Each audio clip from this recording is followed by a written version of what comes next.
Hey, how's it going, everybody? Happy Sunday. Happy New Year, everybody in the chat. I see there's a couple people waiting. You real ones, how y'all doing? Let me put my headphones on. Oh, hello. I got a new mic stand that's actually a mic stand instead of a little piece of instead of it sitting down right in front of me, it's actually got like an arm and a stand. I don't know if that's going to be loud, but yeah, how's it going, guys? How's it going? New Year, happy Sunday. Yeah. Streaming day. Missed last week because of Christmas primarily. So I hope that you guys would be doing Christmassy stuff as opposed to watching a live stream anyway. I definitely didn't watch any live streams or YouTube videos or anything like that on Christmas. I was completely detached, 100% the entire time, obviously, from all technology and entertainment.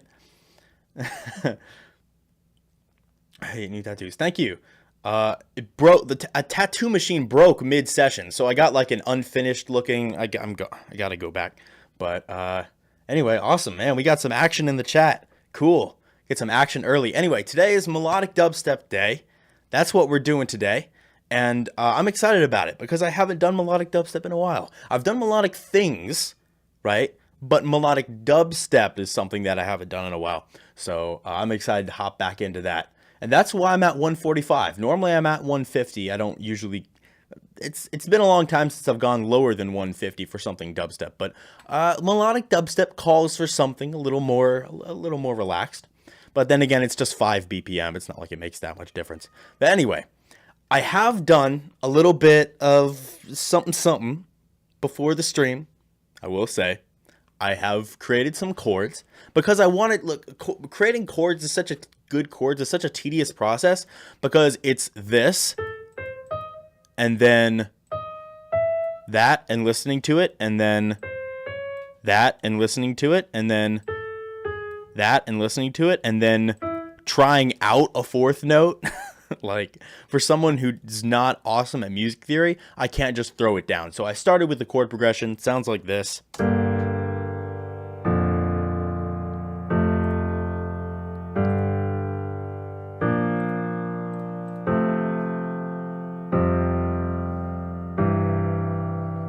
It's not crazy fancy or anything. It's in G, so that'll be good for dubstep.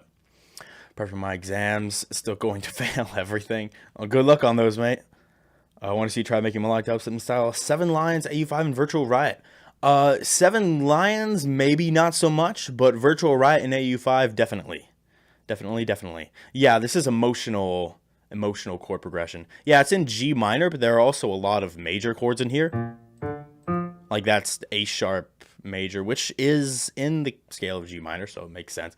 So there's a lot of major chords in this minor scale that I'm using. So yeah, that's how we're gonna start. And I think the best way to start, honestly, is I'm just gonna create some big ass chords. Because that's what we all want to see. This is melodic dubstep. We want to see some thick, juicy chords. So I'm going to do as much as I can. Are you just do something modern or 2014? I don't know. I want to do something modern, but then again, melodic dubstep isn't really done much anymore, at least. I mean, well, yeah, I guess with AU5 and 7 Lines, they're still doing it. I just have to get creative with my sound design and make sure that the sound design is understandable enough to go with the chords, but is also weird enough to be considered modern. You know what I'm saying?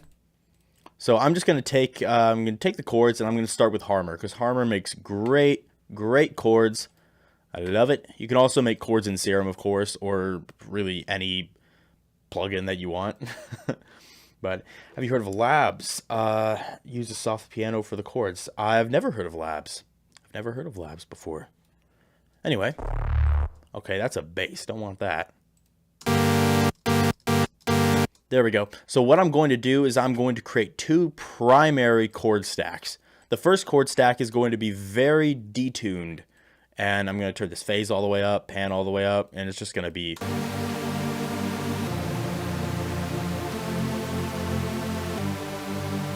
like that. Also, here's the thing. with melodic dubstep, you kind of need a little bit more than this. Let me take these and just actually I should probably whatever. Throw this up here, and I'll just go ahead and cut this one.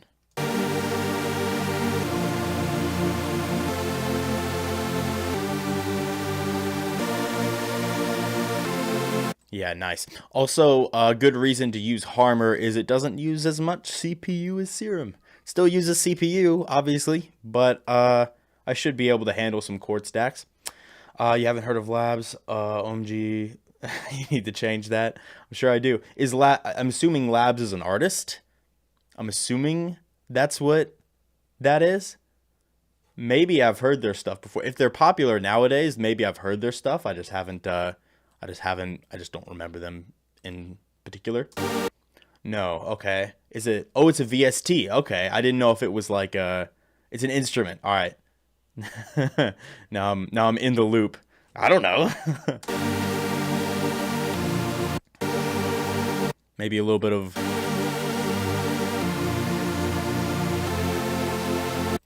movement. Oh, I know Spitfire Audio. I'm just not sure that I've heard of Labs.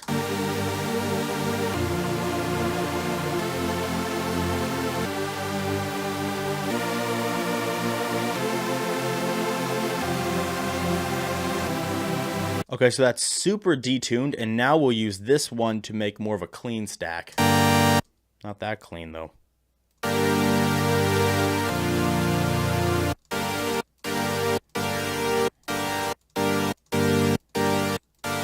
And we could just mess with the phases until we get a good sound.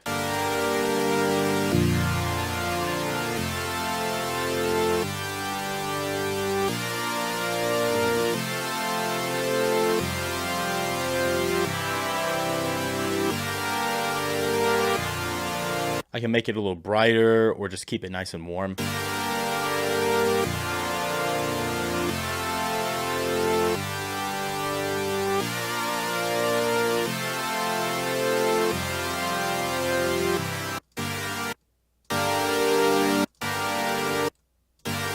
Yeah, I'll go with 5. Maybe a little bit of chorus. Nah, I'm not actually going to do chorus. Could I add distortion is the question.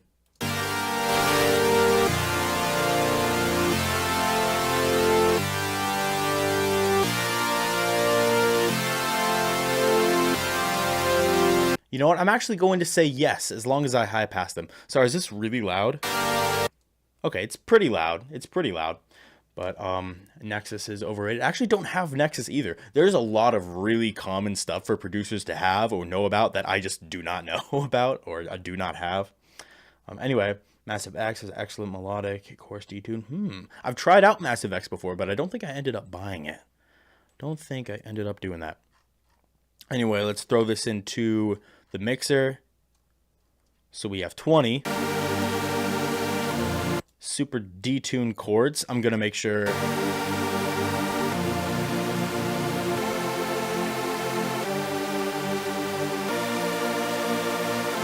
to roll that off. I'm going to take out some of this mid. I'm just going to do a little scoop.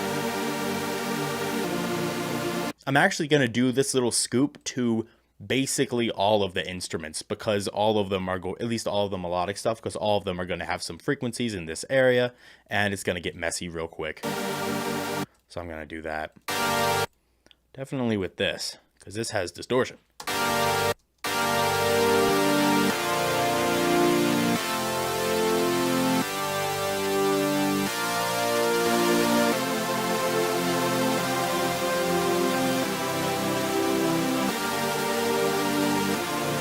Okay, nice. All right, we got something.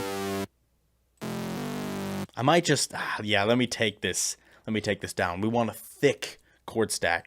This has to be thick. Thick boy. I'm going to do this for this one as well. And I might separate out these patterns, but I don't know if I'll have to. Yeah, listen how smooth that is. That smoothness is purely thanks to the fact that we can bring this phase all the way up. This unison phase, full blur.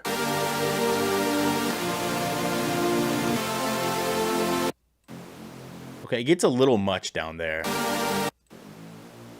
So even though I've made the chord progression, I'm still having to do some edits to it. And that's totally fine. It's to be expected, so I'm not upset at it. Maybe this one could get brought up to... This one could just stay at the C. Yeah, it's just a little low down there.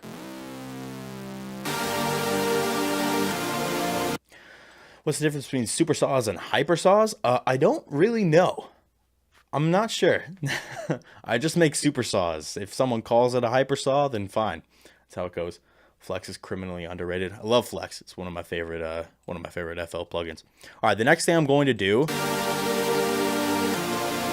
because we have some nice chord stacks, is I'm going to create a bass to go under the chords. This is going to make sure, this is probably going to make it sound a little more modern. Yeah, there's definitely going to be more voices. That's just the first main two meat layers of the chords. We're making some thick chords here. So this is chords, big melodic chords tutorial 101. I'm going to take the low. I'm going to copy that. I'm going to throw it right into here, and let's create a chord bass. Now, in most situations, ooh, Funky Physicist, is that how it's pronounced? Dang, thank you for the 10 bucks. Happy New Year, Will and Ghosthack. Thanks for being an inspiration. I now have like 30 incomplete tracks. Hey, you and me both, brother. You and me both. I appreciate it. You're a real one.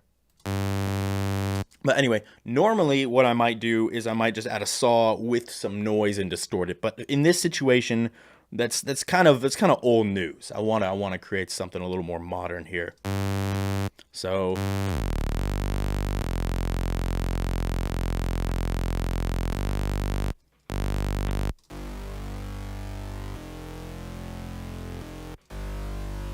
I'm gonna do this again with the unison on full blur.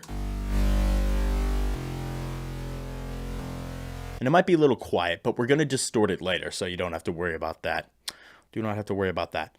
I will add a little bit of prism, which sounds horrible, obviously, until you go into the envelope, into harmonic prism, and we take this shape, the shape that I use every time. Yeah, very growly, thick bass under normal heavy chords. Yeah, it makes it sound really good. That's actually something that I started doing. My friend Elijah, who makes melodic dubstep, haven't talked to him in a while. I got to hit him up again. But he adds really cool basses under his chords, and it makes them sound great.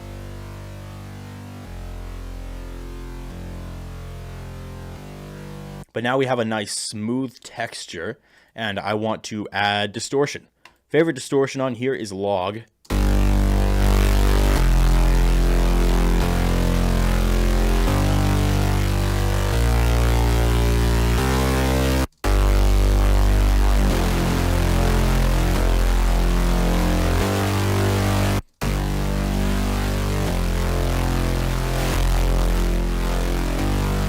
Now you can control the tonality of this using just a local EQ. All right.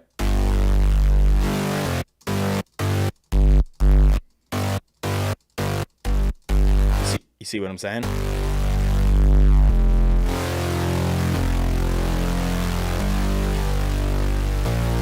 And now let's see how it pairs up with the chord. So let me throw it into 22. This is going to get loud. It's going to get loud. I'm actually going to give myself some headroom a little bit on the master here.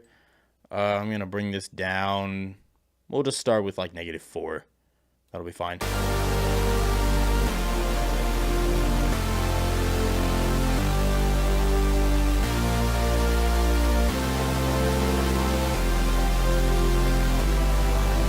Okay, not all of those notes actually work very well in the bass.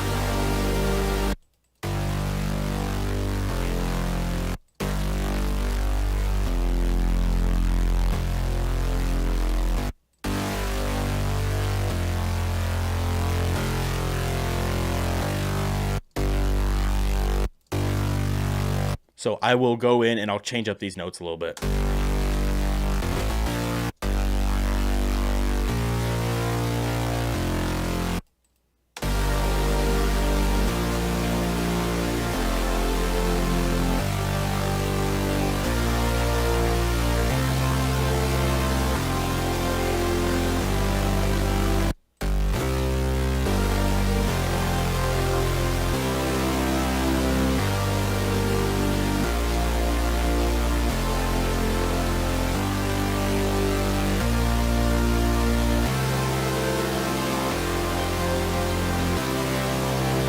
Not bad, not bad. It just needs to sit a little better with the other chords. So what I'm going to do, since it still is pretty quiet, like I'm going to throw my thick rack on it and make it nice and juicy.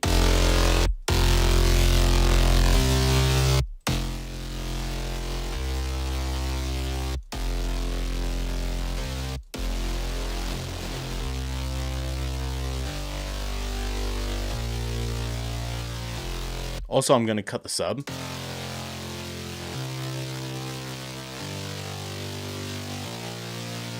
Ease up on this OTT a little bit.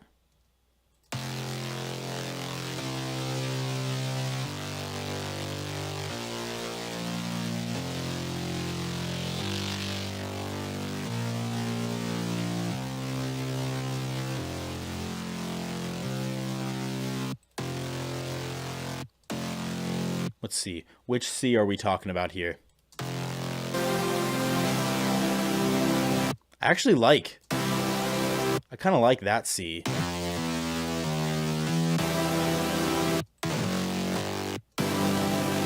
Because that's just a little... That G's a little strange for me. This one...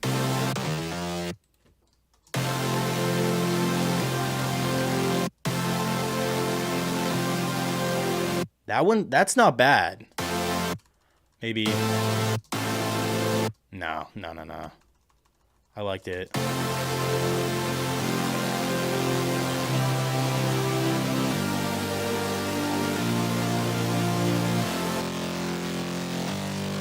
I'm going to try another technique.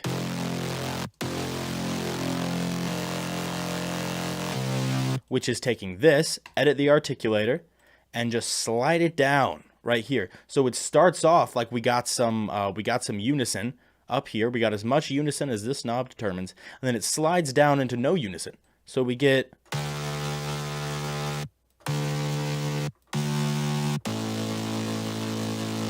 a unison texture, but it's more of a static note.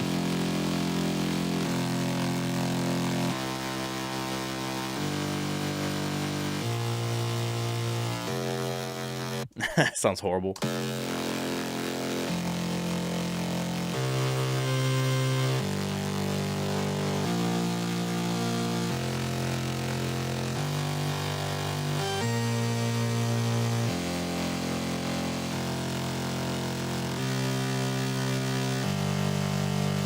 Yeah, and we can just bring in the pan a little bit.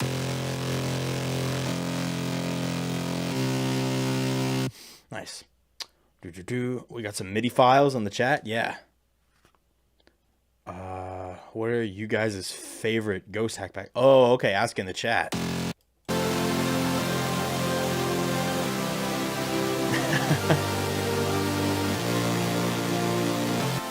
There it is. And next, I passed this a little more. I just want to make sure these chords are sounding good.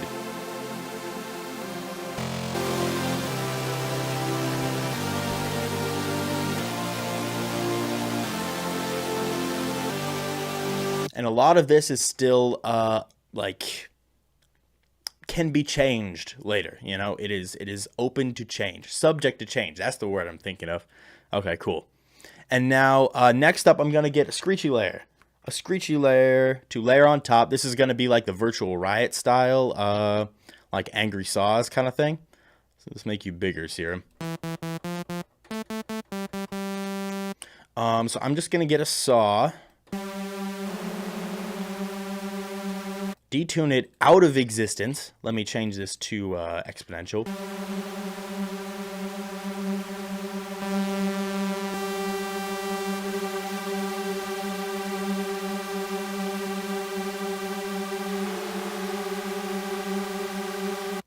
So we're going to make it nice and screechy.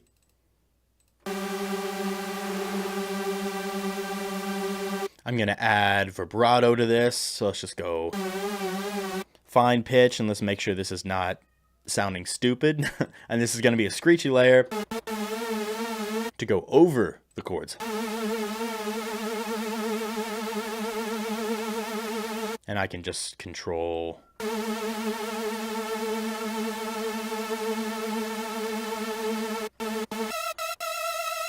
Yeah, I like that. Let's take this up.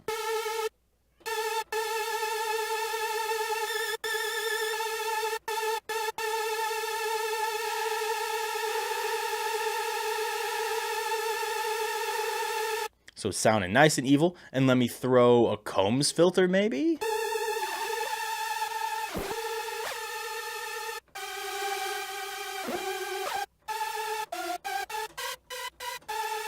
Yeah. That's pretty cool.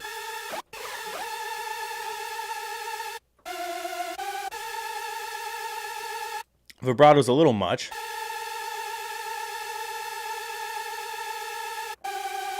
And now I'll add some distortion.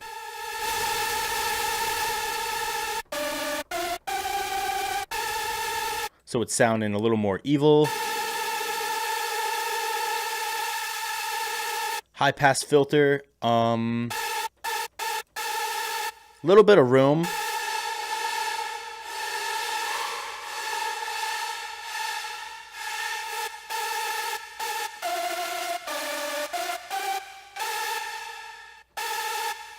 And I'll probably have to add a touch of reverb to other things as well. But now I think I want to go in here and just layer. Yeah, listen to that.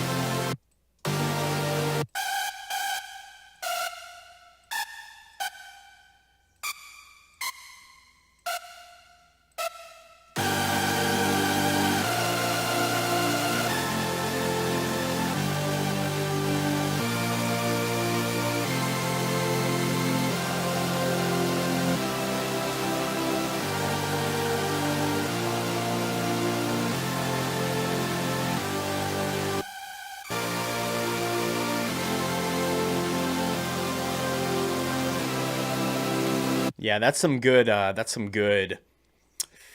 what's it called? Energy. That's the word I'm looking for. Energy. Nice.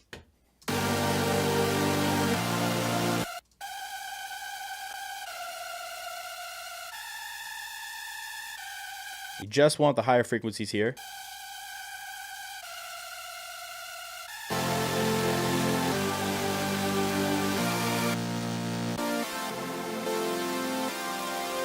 Why does this sound mono? It's not at all.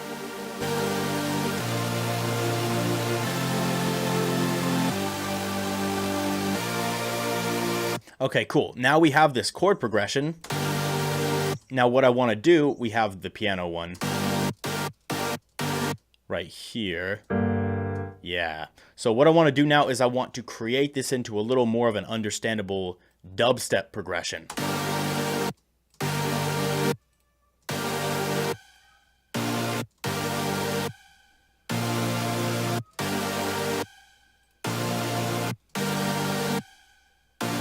I could do really basic sort of rhythms where I go like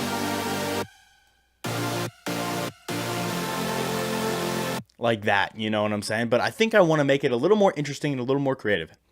Sounds epic, nice. Reverb filter. Yeah, it's kind of what the Combs filter is meant to be. Try to create your own wavetables of sounds for Virtual Ride bases rather than using presets from him. Yeah, Virtual Ride has great wavetables. Has great wavetables as well. I like that a lot. We'll make a duplication of chord clip and make it 1/4 notes so it's more stabby. Oh, I see what you're saying. Make it a little more, give it a little more hit. But I don't know if that's exactly what I'm going to do. I mean, I just kind of did that. But I want to make something a little more interesting than that as well. Oh, I kicked my mic stand.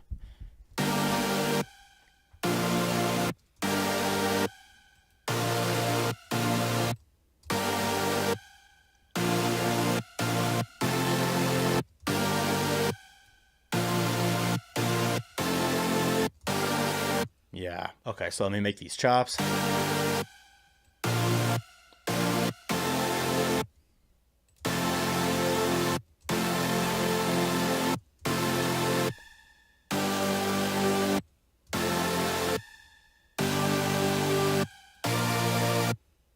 And then I can repeat this a little bit right here.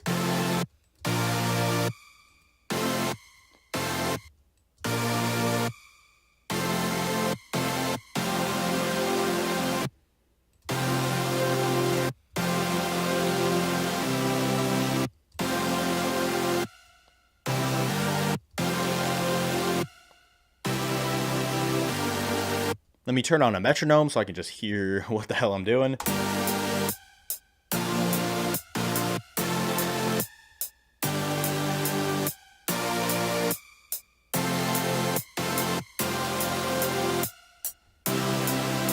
Now I'm going to scoot this.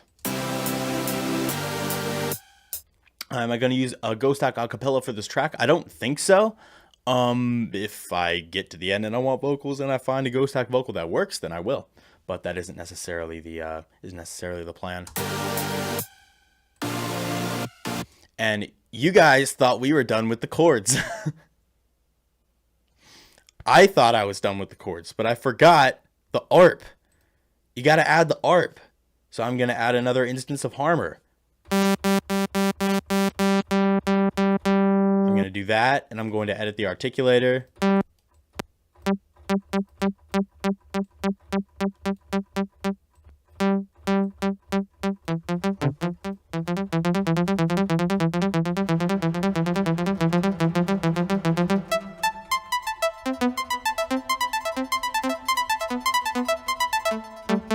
I'm an amazing musician. Listen to me. So I will now take these. I don't know if I'm going to have them be this big. Let me pitch it up an octave. Let me do in the middle here.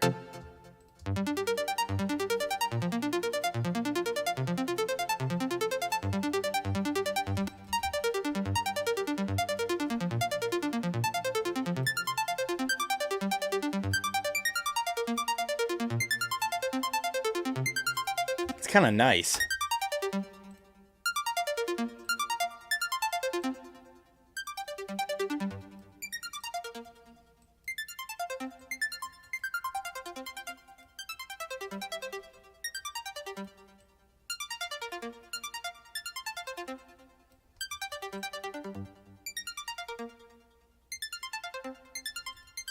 Might be a little high. Nah, nonsense.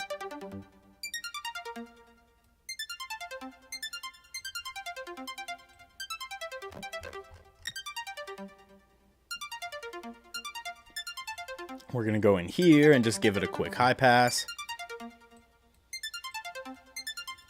And I'll also throw a chorus on it.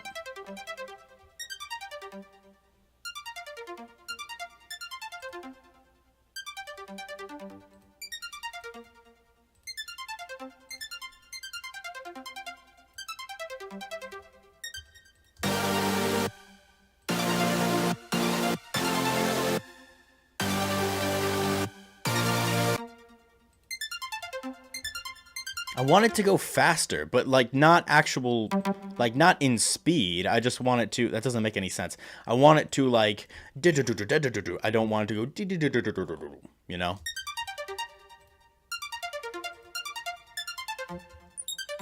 Whoa.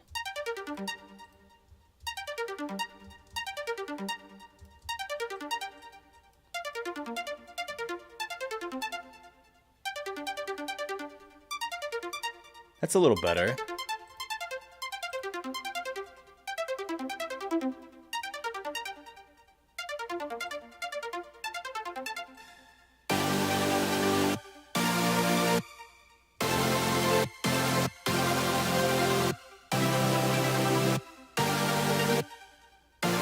Yeah, and now the reverb and delay of the art mixes in with the screech a little better, and it makes it more understandable. I can deal with the mixing a little bit later.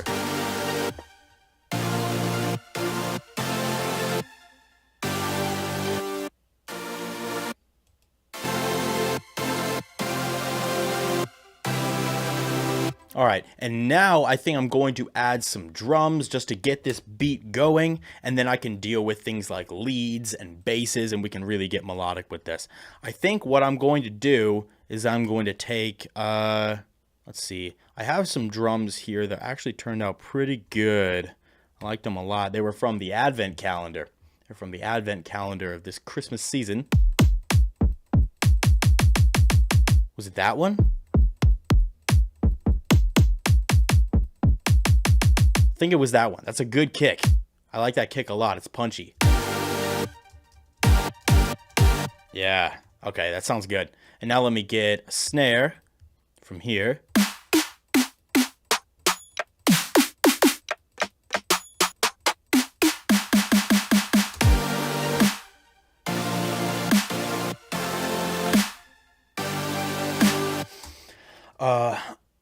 Will, I'm assuming you're asking what my workout routine is. Worse than it used to be. Let me just put it that way. It's been a while since I should probably get back into working out. I used to go to the gym a lot, not so much anymore. To make the arp a square. That's not a bad idea. Let me just try it. Let me try it. Why does that make no difference at all? Oh, because I have the harmonizer on. Yeah, sure, we'll leave it a square. We'll leave it a square.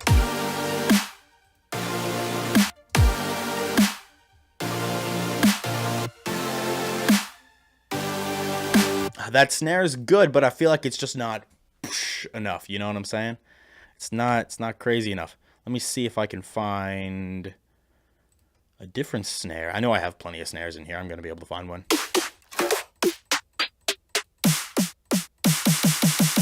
Like, that's not bad.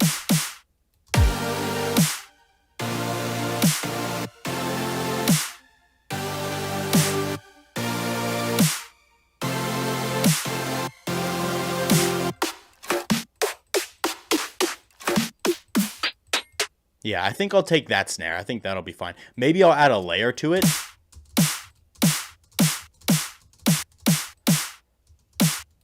But I think that snare is pretty good.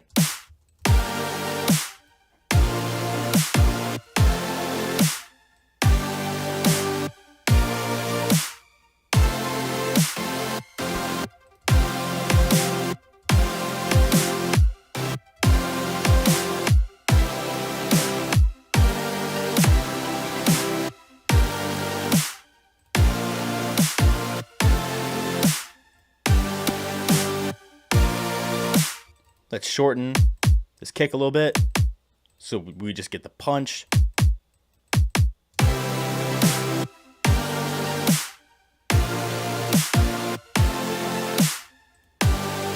Awesome. And you thought we were done with the chords. I thought I was done with the chords, but I forgot to add a sub. I mean, this sub is going to be used with the basses as well, so it's not technically just chords. I just want to make a sub because I want to hear bass. Want to hear bass. Nice. Always layer 2 to 3 snares for dubstep. Yeah. Well, add strings, big strings. That's an awesome idea. That's a great idea. I should do that.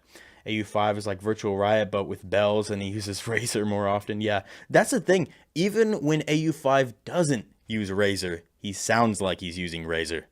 That's just part of his style. He gets the phasey basses.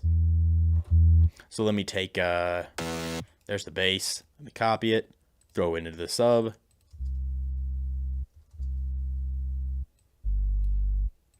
And I'm just going to throw a little soft clipper. Just for a little extra power.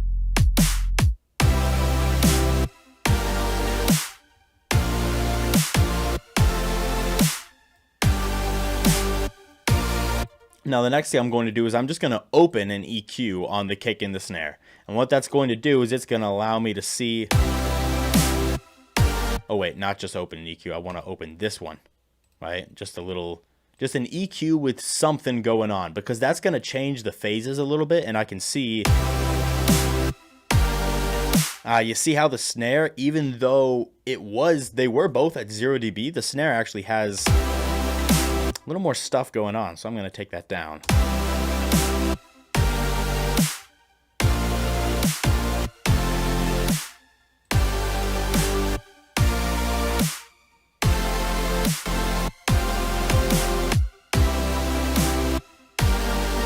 It just messes with the phases a little bit so you can see how it goes. Flume often makes big reverbs. Yeah, Flume has good snares. Will, do you granular? I sometimes granular. Every now and then I frequent the granular. Do you like Splice? I've never used it. Upgrade to the newest FL version. I should. I haven't yet. but I am definitely going to do that soon. That's going to be a thing. It's going to happen. Let me throw together a sidechain. It's going to be pretty easy. Dock this to the right. And let's just make sure that this is routed into the master. Then everything that wants to be sidechained, basically all the stuff here, are going to be routed into this track.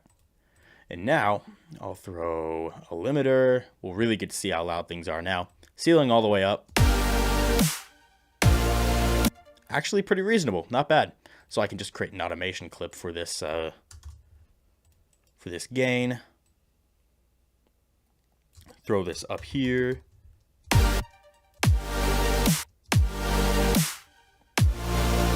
And it's not gonna be that drastic, I promise.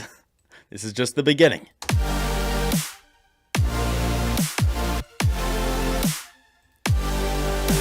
But you can already see how the energy is starting to match. Like these kicks and snares, can't speak. These kicks and snares are starting to make more sense.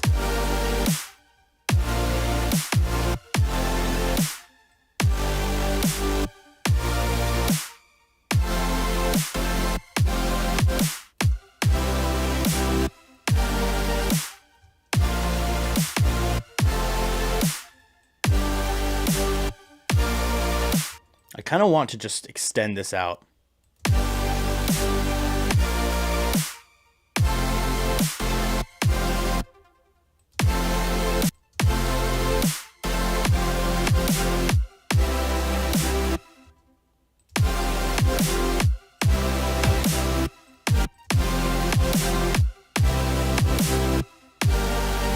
Nice. Okay, I like the sound of that. I think that sounds good. Next, I'll get like some crash cymbals and stuff. I'll get some hats and things. I don't think I'm going to take terribly long for this. I don't think we need to take terribly long for this. You know what? I'll go into color-based essentials. I can use some color-based drums on this. Why not? Verb on the snare. Yeah, I'm gonna add like a tail to the snare. I want a nice tail on the snare. Add a bit longer sidechain than do normally. I'm not sure what you mean. Going into not melodic, but heroic dubstep. Yeah, I originally wanted to make this sound sad, but it does sort of sound heroic.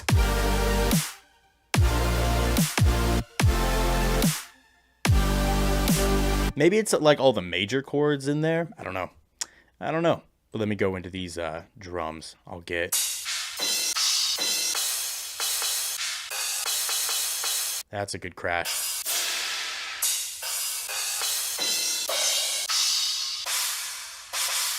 Yeah.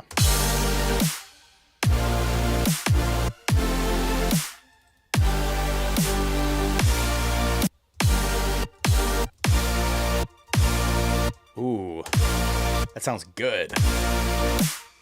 What's up, Ethan? I have a good idea, or at least an idea that I think is good. Hopefully it turns out to be good.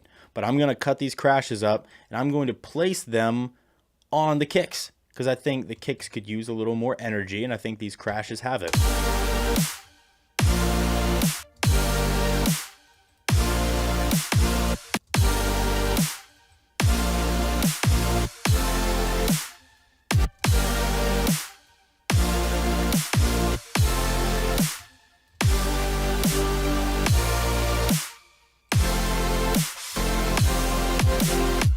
Ooh.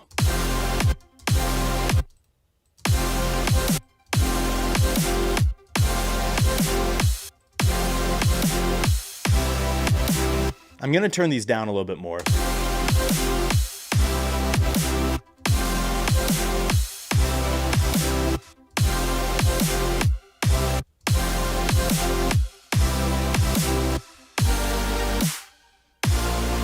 Yeah. Okay, and those crashes, I'm just going to route these right into 3.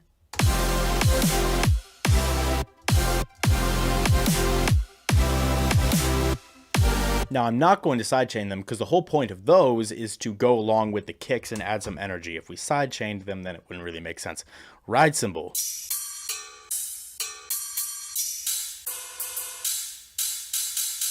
That's not bad. I like these, though. These I will sidechain, don't worry.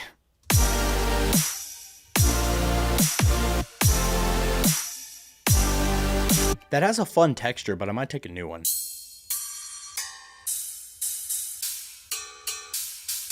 That's nice.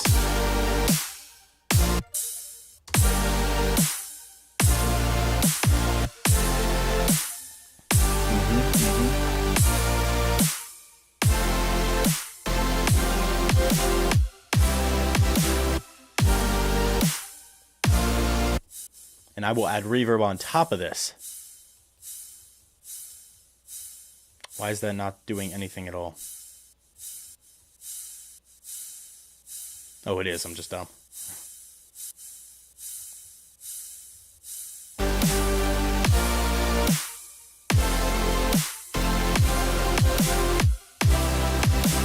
I'll try double time. I'll give that a try. Maybe you're onto something there. Let me just make sure these are right on the grid. Yeah. Oh. There we are. I have like half the space that I'm used to working with.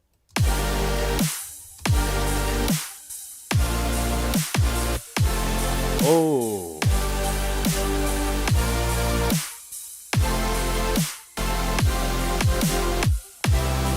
Okay, kind of. What I'm going to do is I'm going to do this.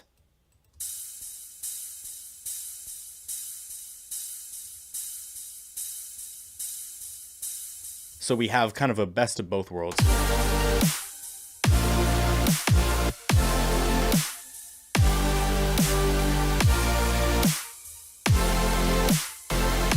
Well, we've just started, mate. We're at the very beginnings.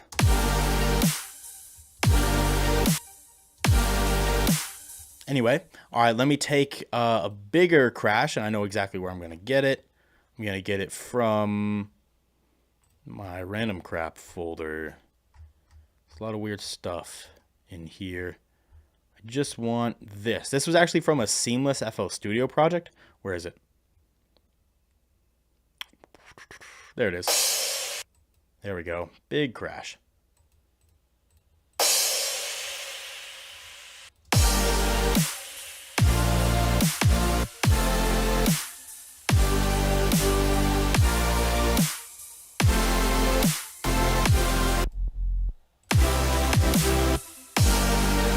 Okay, and now after that, I'm just gonna do basic hats, and I'm gonna work on basses. I think that's gonna be the fun part in this, is working on basses. So basic hats. I'll just take some like old freebie stuff. Well, I kind of want more hats than that. That's a very small pack. EDM essentials, drum hits, hats. Yeah, I got some hats in here.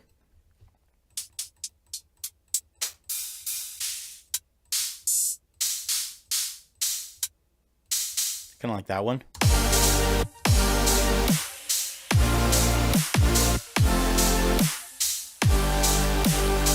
I'm going to turn these down a lot as well. So let me move these chords down. I'm zooming all over the project.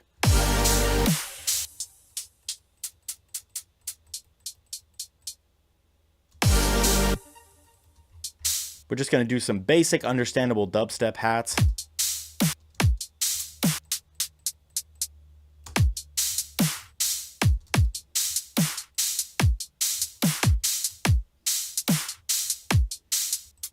Then get a small one.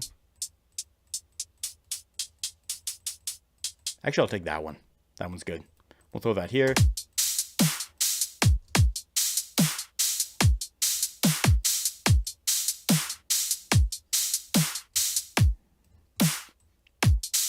And I'll turn these down and I'll sidechain these, so these are just in the background. As a matter of fact, I'm just going to throw these all on one channel, because when are we ever not going to use all of them?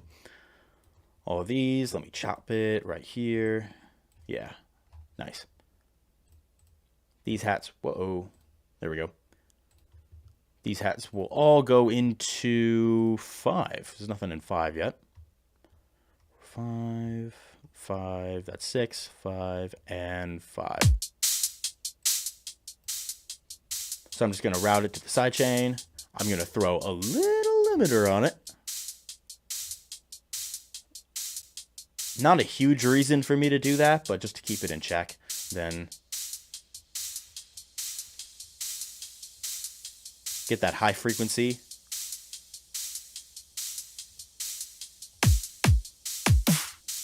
Yep.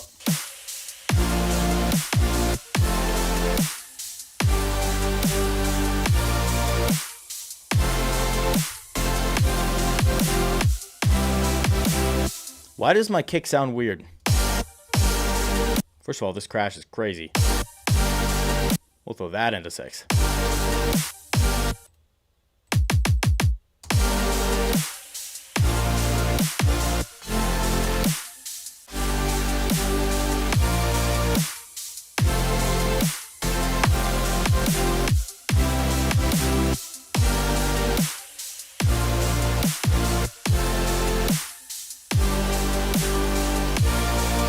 And now I'm going to work on basses. I think that's the next step.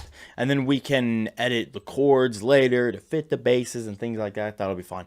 Future bass is melodic dubstep, but with wobble automation. Yeah, although it has some more trappy elements as well. Vocoded basses, that's a good idea. It's a very good idea. I don't know what emotion he's trying to get at. I think it would sound much better if he stays in key. Is it not in key? Yeah, I don't know how the emotion is exactly going to work. Again, I was trying to make this a little more sad, but I don't think that's happening.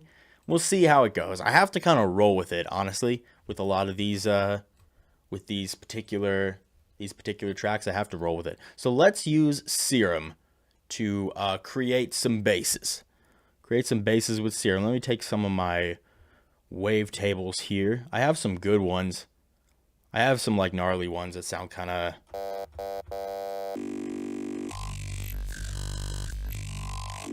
sound kind of growly.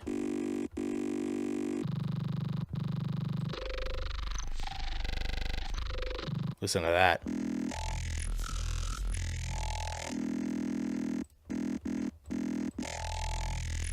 It's very modern as far as... Ooh. RUBICS, oh yeah. Man, where has he been? So I want 2 hits. Like that. We're definitely going to do this sort of virtual riot style. So what I'm going to do is I'm just going to create these 2 hits like this. It's not going to sound exactly like that.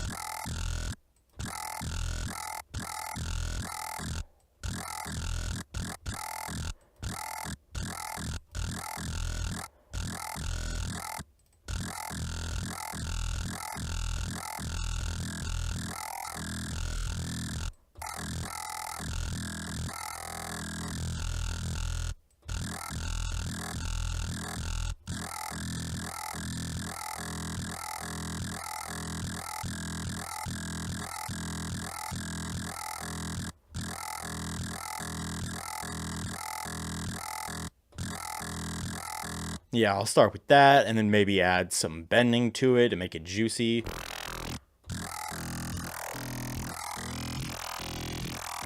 Or maybe asymmetrical. That could be cool.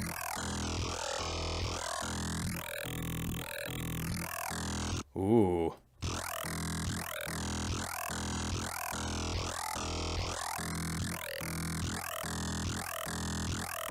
That's cool. Kind of needs a layer though, because it's pretty thin. So let me take something a little thicker. Maybe a thick ass neuro.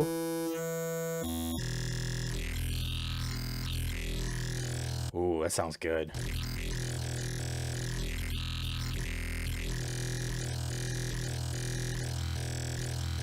Now I can add a little bit of bend to this. Not pulse width modulation.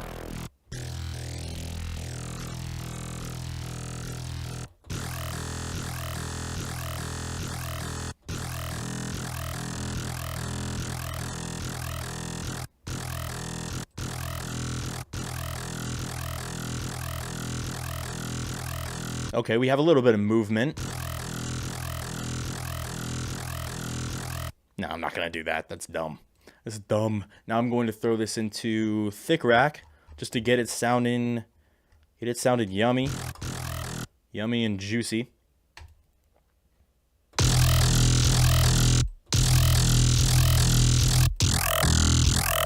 Ooh. I'm actually going to modulate this volume.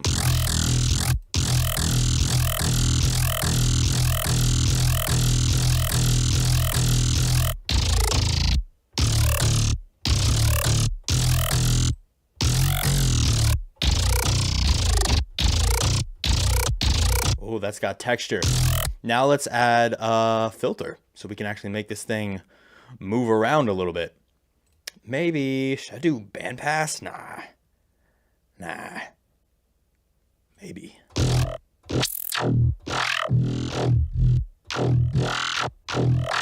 Nah, it cuts too much. It cuts too much. I think I'll just have to go with the high pass for this one. I can go high pass notch and just bypass the notch.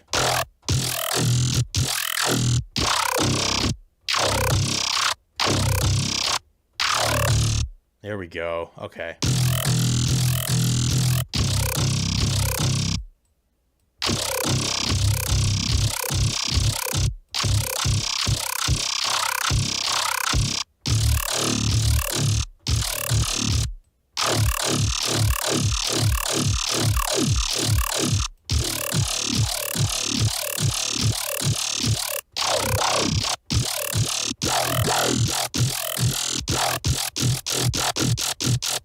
It changes tonality.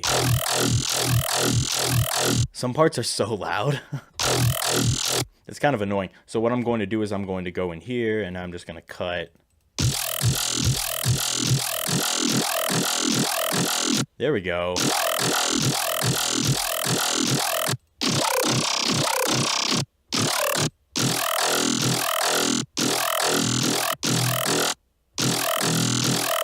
Oh, we're going to make sure this is on grid.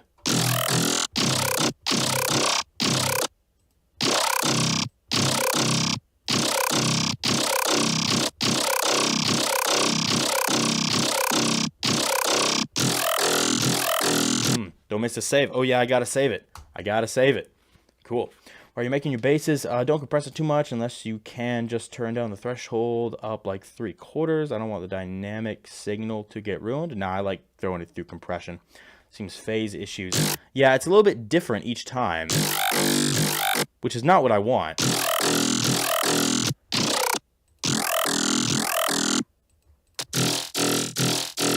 And I think it's because these wavetables are so crazy.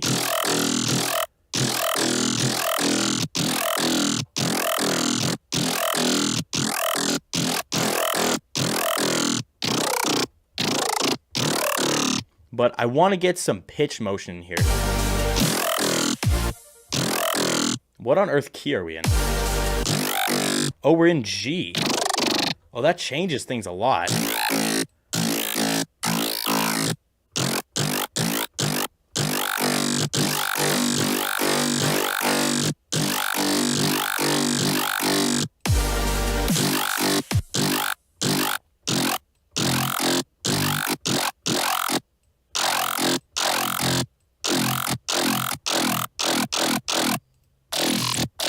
Oh, okay.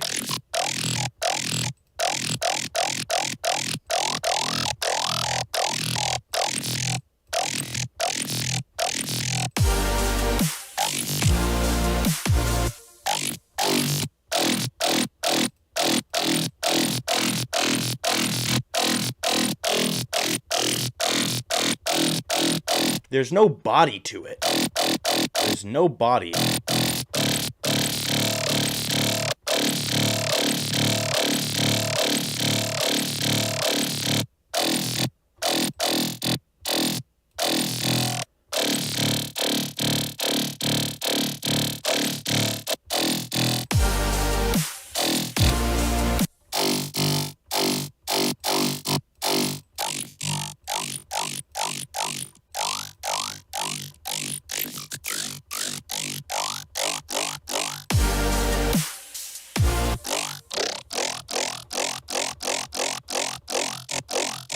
See, it's not like that's a bad sound.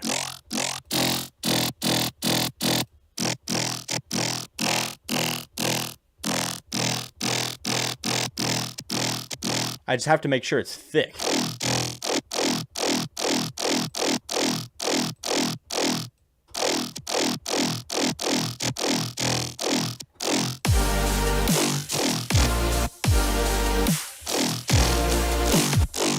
keep hitting E.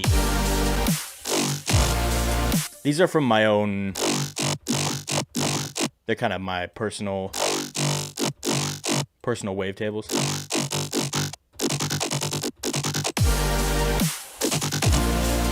Okay. Now we're getting somewhere a little more understandable.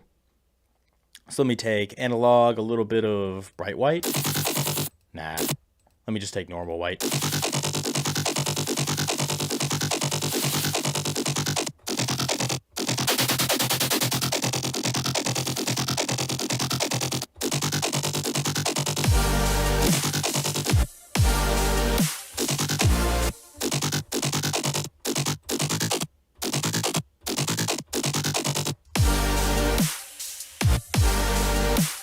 Oh, I know what I'm going to do. I'm going to go in here and merge pattern clips. So now it's all one clip.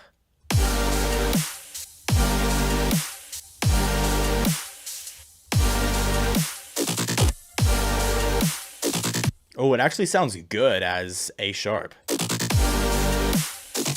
I was just going to do G.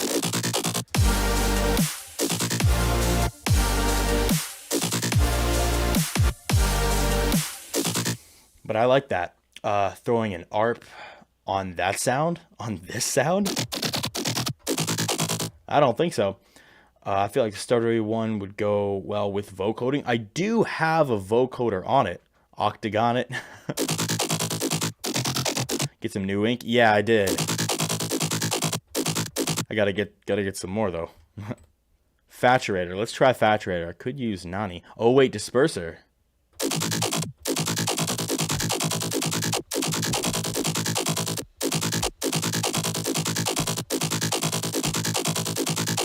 That adds a little bit more texture. I'm cool with that. Not much, but Faturator.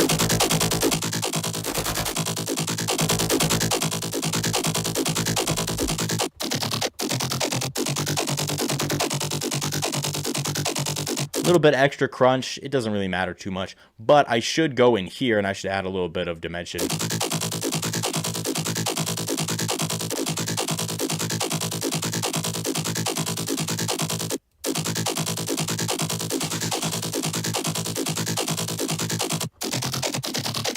I don't think, I always try this.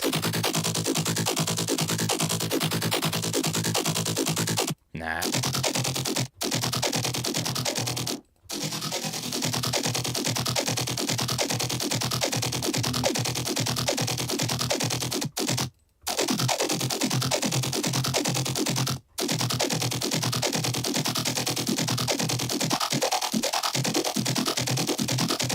Ooh.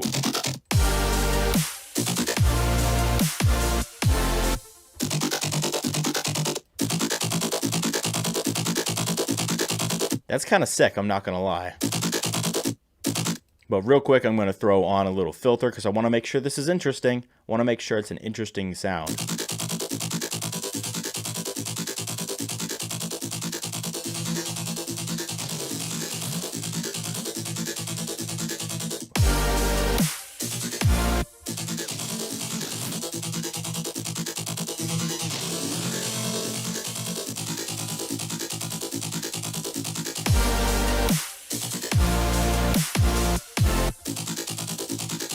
Okay, not the best in the world.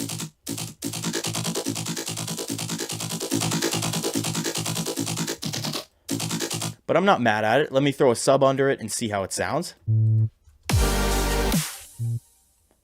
do, do, do. And hopefully the other basses won't take so long to make.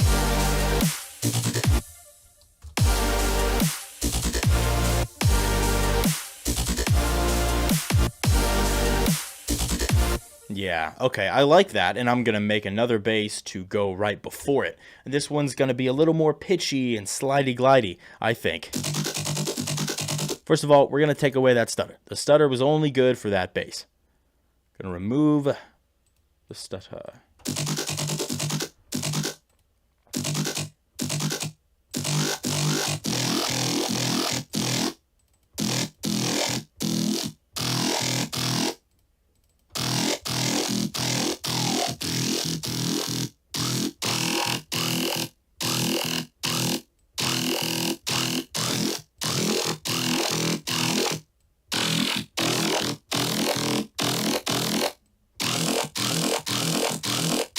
What's all that noise? Yeah.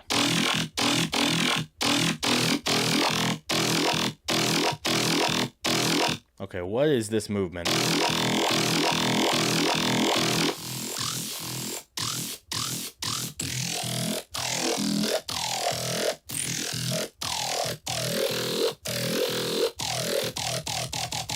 Oh, that's kind of cool.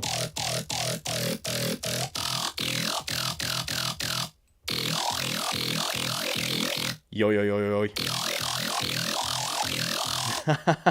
Nice. Ghosthack. Dubstep loops over Christmas and producer bundle. Some of the dubstep loops that are in those producer bundles are actually pretty cool. Color bass type vocoding. Oh, I see what you're saying. Yeah. Yeah, I just recreated modern talking. Can you tell me that I'm wrong? Anyway, let's make this not asymmetrical. Let's make it mirror. Why not?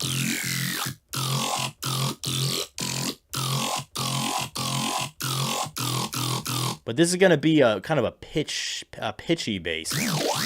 Whoa, not like that. Why does it sound so high up?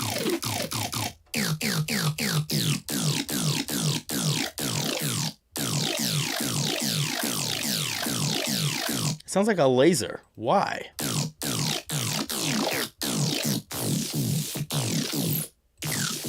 Well, this is weird.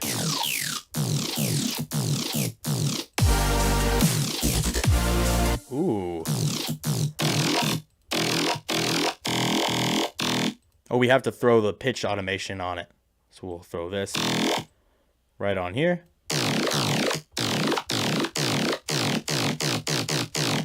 There we go.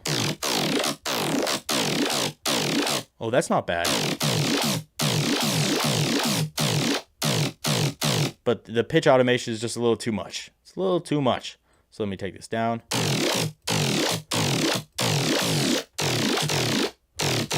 Snails wants it. Yeah.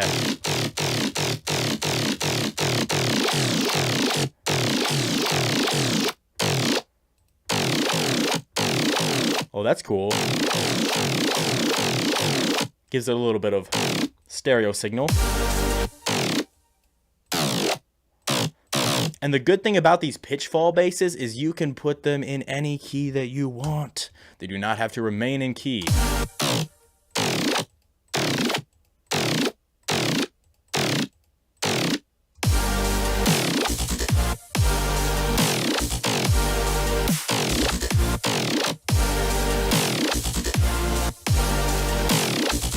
Okay, it sounds dumb. I don't exactly know why, but we'll figure it out. We will take this and throw this right into... Wait a minute.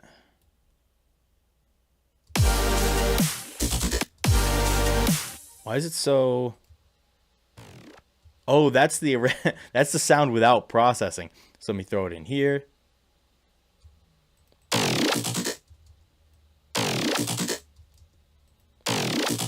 Let's throw this into sidechain. Let's throw this one into sidechain.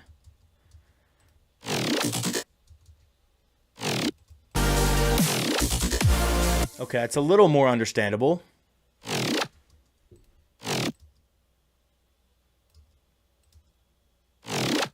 Ooh. I will throw my special patcher preset on it, because there's a patcher preset. I think this was actually given away in one of Ghosthack's semi-recent videos, which is this growl vowler. Yeah. There you go.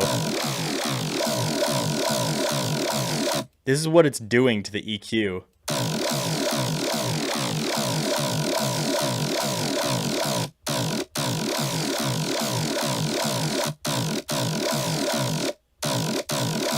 So now we have a little more of that classic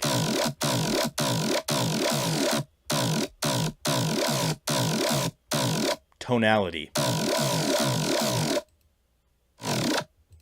And should I put it on the other one too? Because I really like it. It works well for these basses.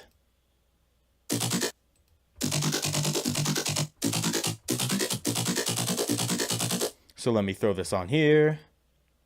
Do people even listen to dubstep anymore? Well, I think it was one of those things where dubstep existed for a while, kind of underground, and then it got thrown into the mainstream, and people listened to it, and people were like, oh, this is cool, and then people stopped listening to it because they realized they didn't really like it that much. And now dubstep kind of remains in the underground. Like, it's not mainstream anymore. I don't think it ever will be mainstream again, but it lives on for the people who enjoy it.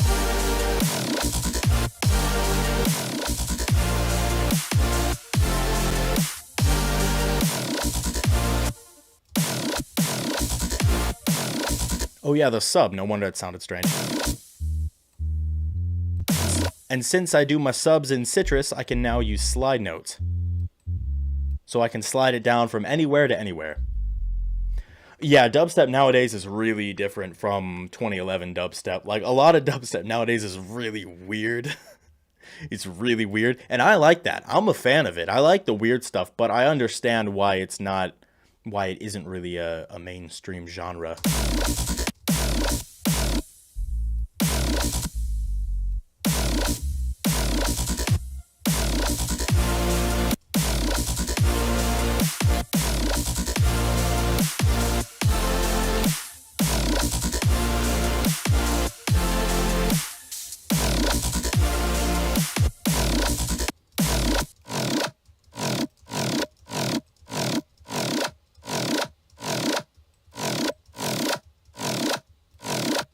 Some of these need noise layers and stuff.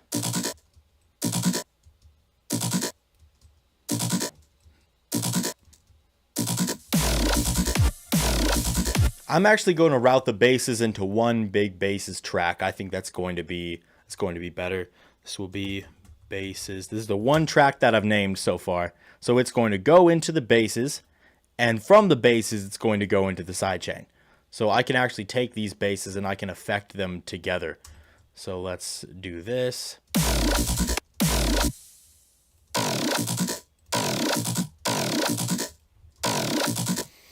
Because there's something that's just not quite sitting right with me. I don't know exactly what, but I'm going to try some stuff. I think the first thing I'm going to try is if I run them all through a little bit of the same distortion. Whoa.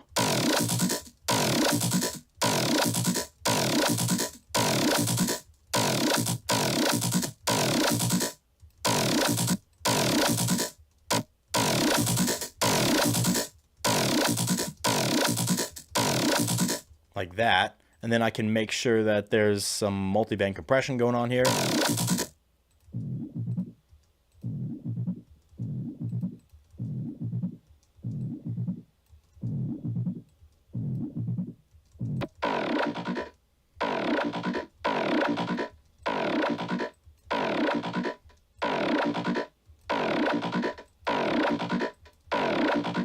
Like that.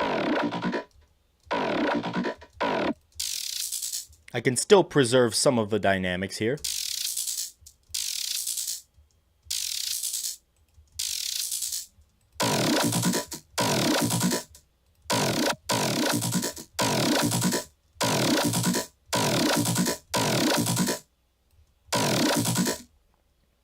Cool. Okay, and then I'm going to move on to some other basses, and I want to layer some other stuff with the basses in between these gaps because it's too empty.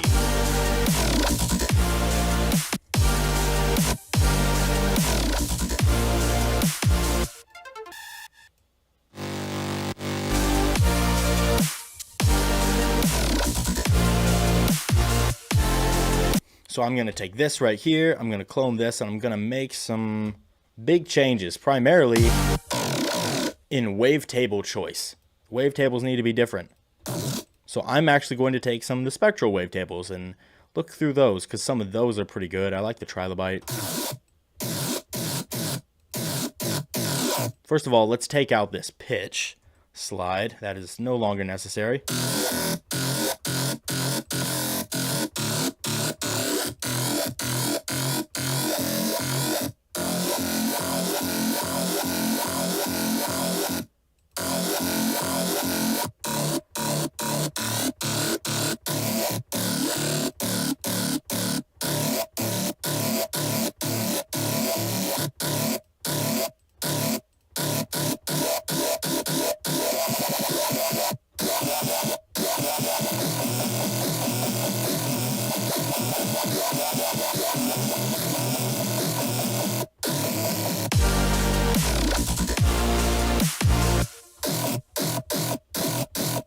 Oh, I know what I want to do. I want to take this. Oh, that sounds weird.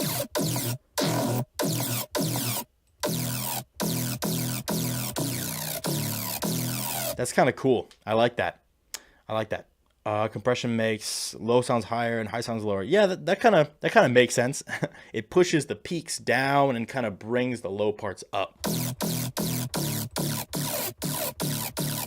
We can kind of do some FISO stuff here. As long as we make sure that it remains, that the phases remain okay, if that makes sense.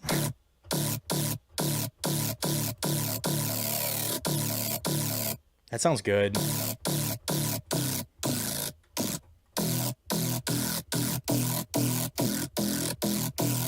We need more of this.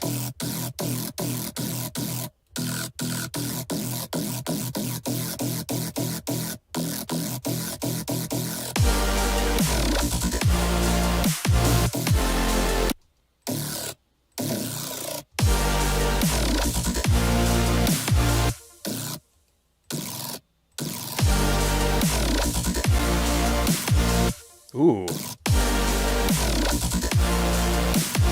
Okay, that sounds weird, and it is weird. Don't get me wrong. But the crunchiness of it, I feel like, kind of works in its favor. Ooh.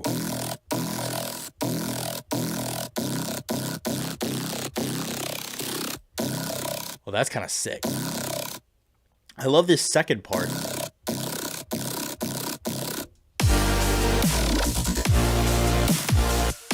Ooh, listen to the crunch. I like that a lot. It's so messy, but I don't even care. I don't even care about it. Not even worried. And now we'll go into the sub. Why is this soloed? Yeah.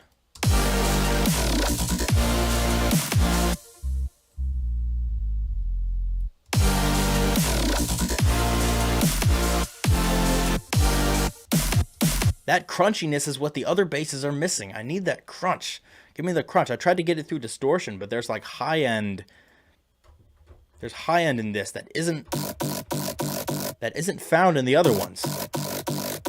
Yeah, that right there. I need that. I need that, man. Yeah. It's just not there. It's just not there.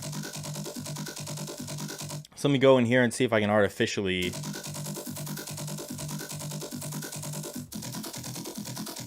It's not like that's the cleanest way of doing things, but maybe it'll help a little bit.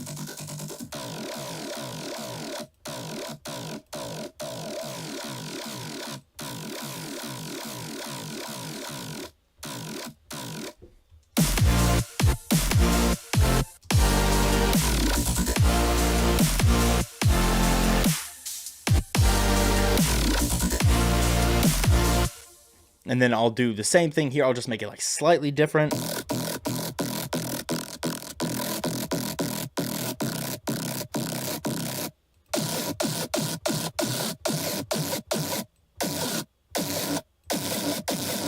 What on earth?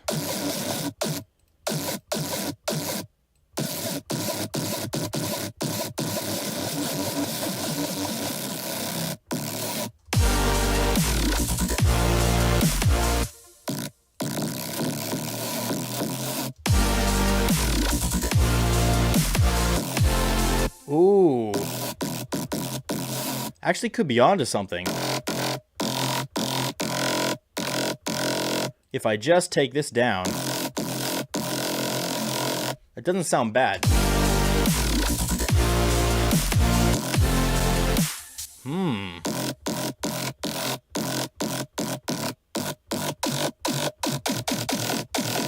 It's so brutal with that bit on.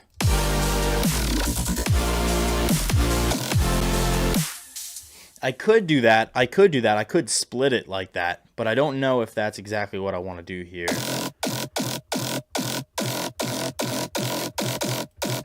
That's a good hit. Ah. There's something about it that's still sort of irking.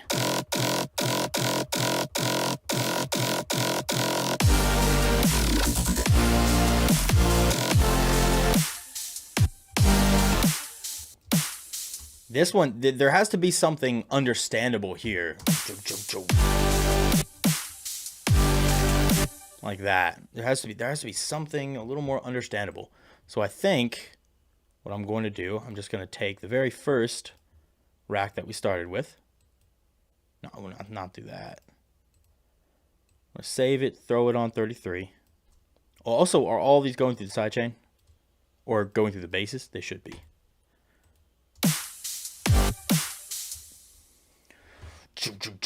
Oh, what should I do there?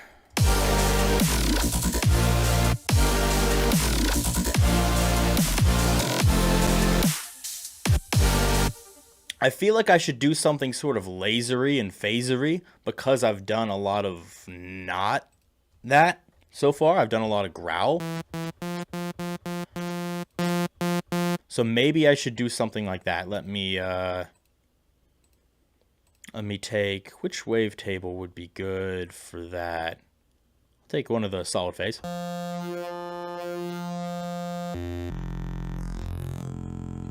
And I'll try to use that. Maybe I could incorporate a little bit of FM. I'll see how that goes. Why is that not making any sound? Oh, yeah.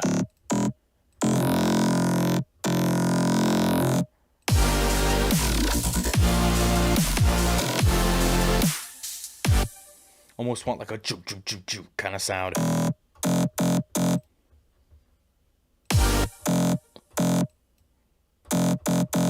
Why does that sound, like just this sound pretty cool?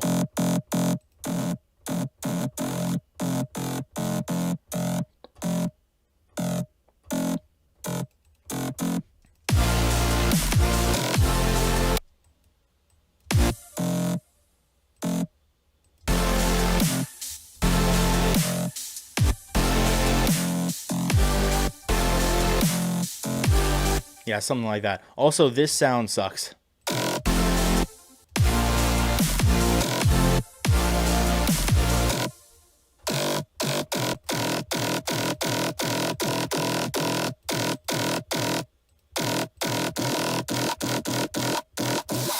Whoa.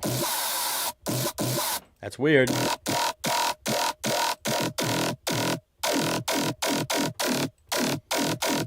I'm throwing a low pass filter on this.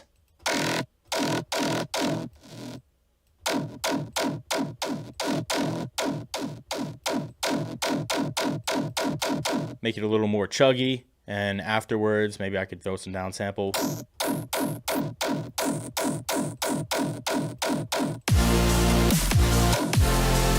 Ooh. See, it's a little more.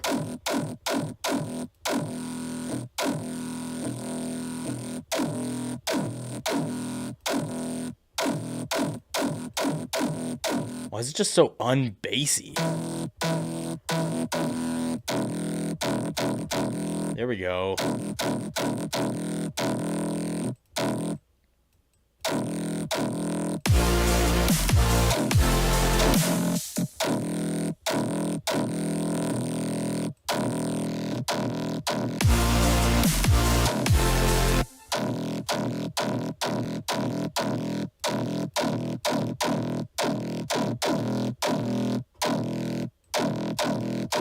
Be more understandable, please.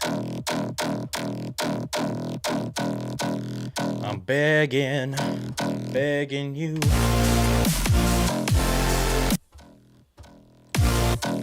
It doesn't always do what you want it to. I've found that. Dubstep doesn't just follow your orders. But I guess that's how music works. What's making it sound so dumb? Oh, that patcher.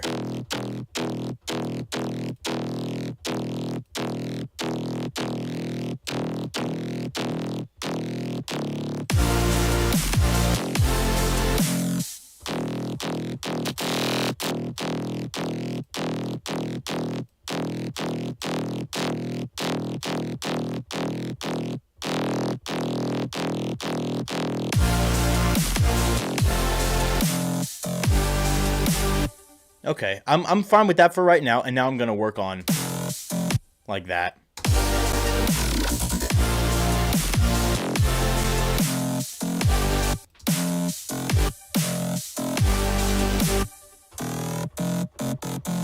I'm not gonna lie, that's just a cool texture.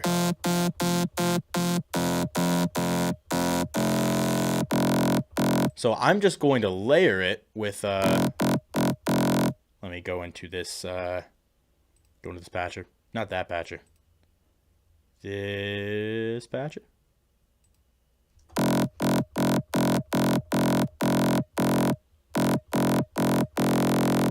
Just turn that down. And I'm just going to throw a nice table on here. A table that I like. Ooh, yeah.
Ooh, I like that better.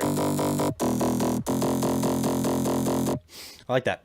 Are you also punk rock, any type of rock band member? I think I read that completely wrong.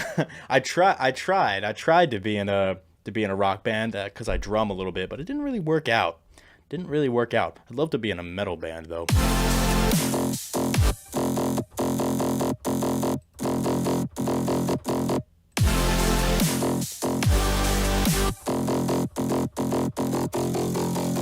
Oh yeah. A little bit of distortion.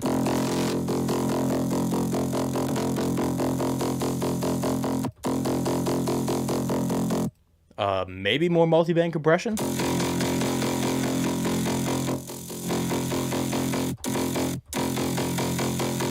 Not really.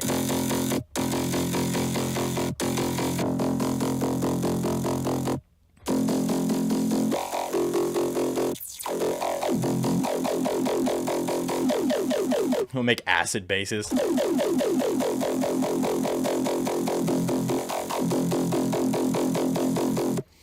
Fill in the gap, but chiptune, ARP, like bloop, bloop, bloop, bloop. Yeah, I'm definitely going to fill in the gap with other things as well, not just these basses, because it's very empty.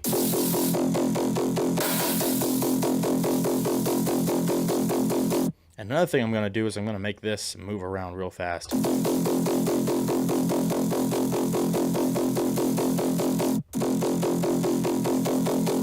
Give it a little bit more texture.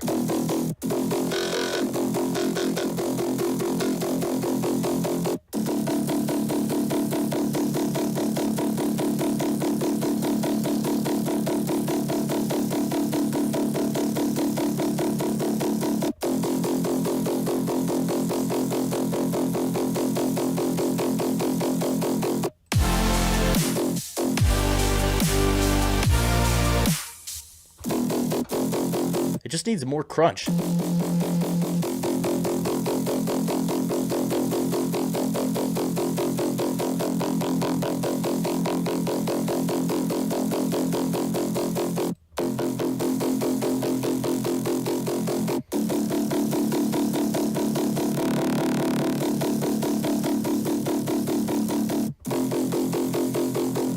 What's keeping me from getting that crunch that I want so badly?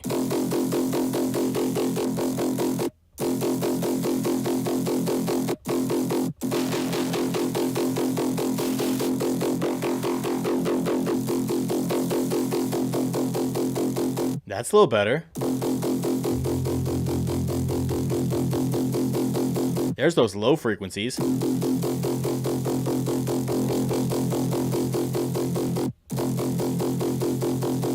It's so quiet.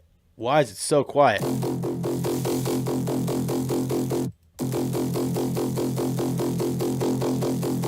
I guess it's better quiet, honestly.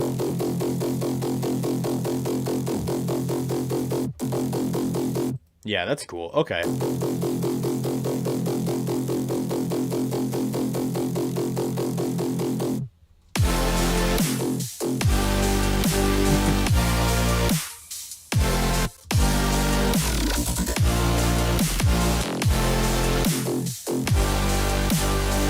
And then I'll layer it with some more basses and stuff. This is going to be like a collage of different basses. I think right now what I'm going to do is I'm going to create layer basses in Harmor to layer with the basses that are from Serum. The reason I'm doing this is because Harmor has a very rich mid to low end that I think is going to match with the chords very well. I think it's going to match very well. Happy New Year to you too. Let me take this.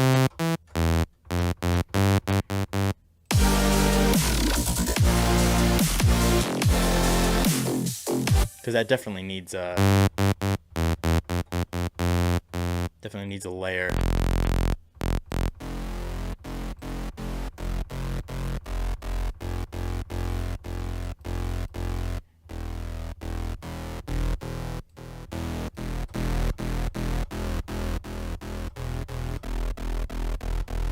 So now we just find a good tone, add the distortion.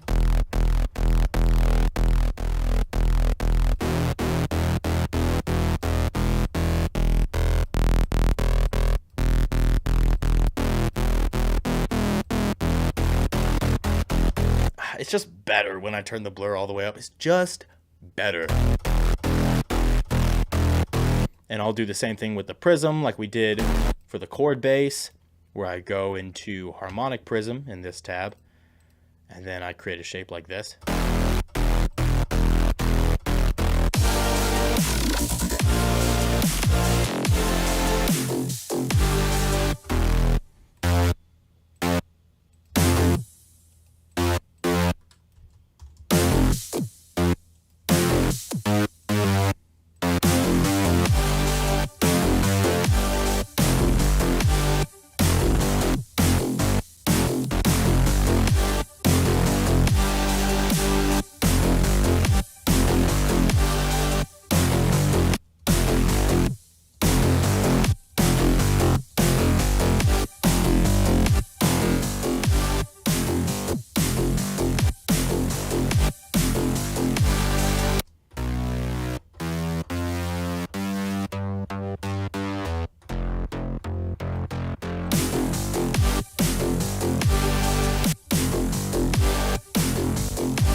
You see how it improves when you add the layers. Layers are important. Whoa.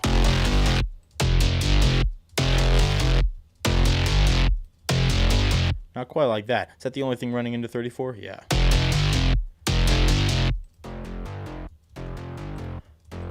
What happened to this disto?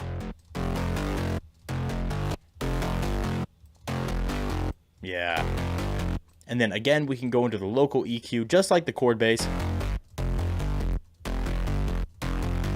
Yeah, that's the crunch I want.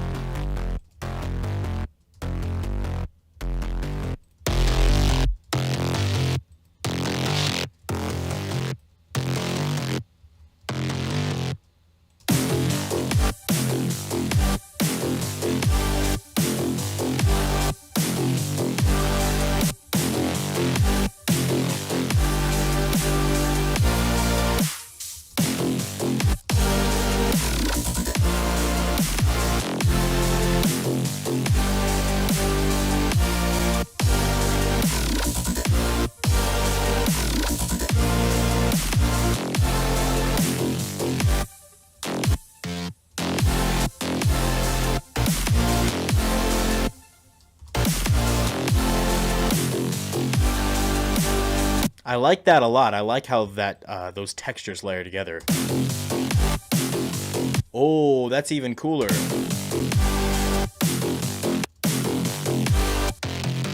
You know, I've said for years that Serum was my favorite plugin.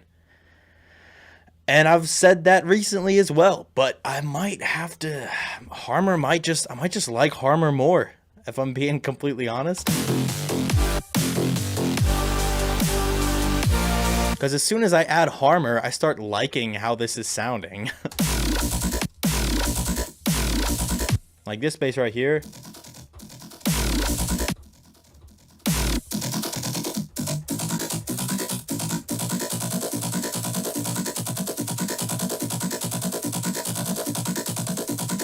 It just needs some work.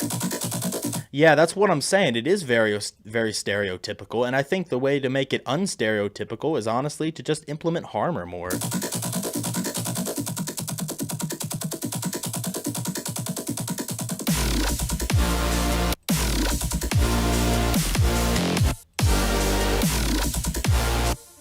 So I'm going to duplicate this Harmor, and I'm going to create some...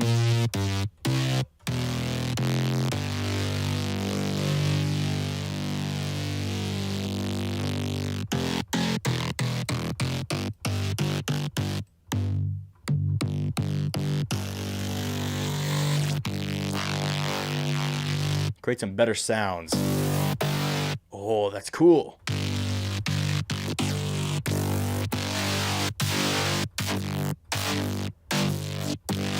Listen to that. Like, I love Serum, I always will. But the age of Serum might be done for me.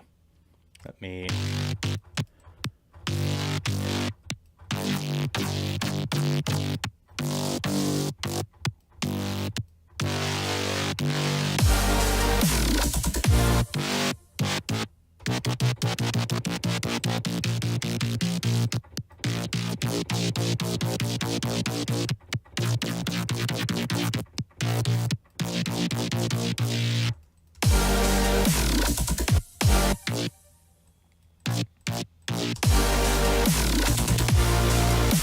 It's just better. It's just better.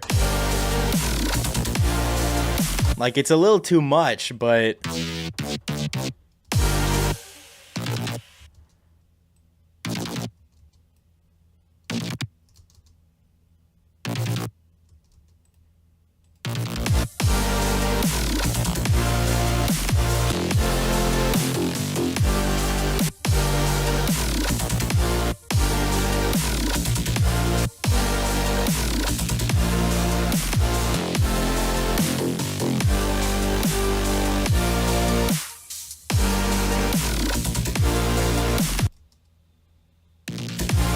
yeah.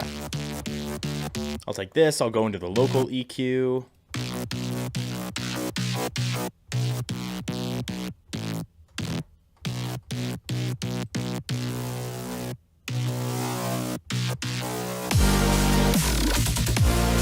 Yeah.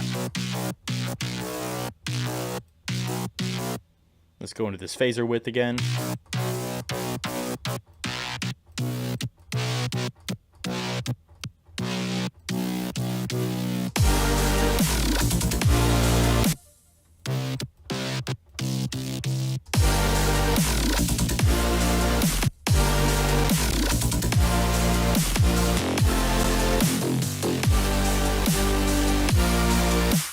And now, we had heavy guitars playing fifths to these chords. I could add guitar, that would be pretty sick, but I want to add a lead on top of this, honestly. Like, I think, I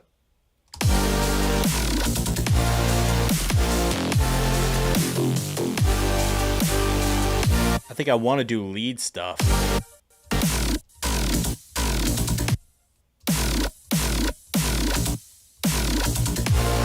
I think that'll make it sound a little more interesting. So I actually will go back to Serum for this lead, because Serum is pretty good with leads. Although I can't use slide notes with Serum. Damn it. There could be leads in Flex, but honestly, I think if I'm being completely honest with myself, If I was doing this track on my own, I'd pull up Harmor again.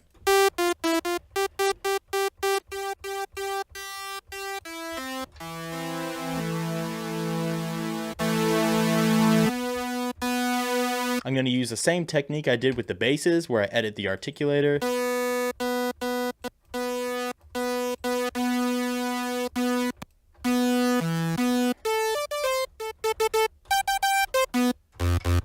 It sounds like cheap brass.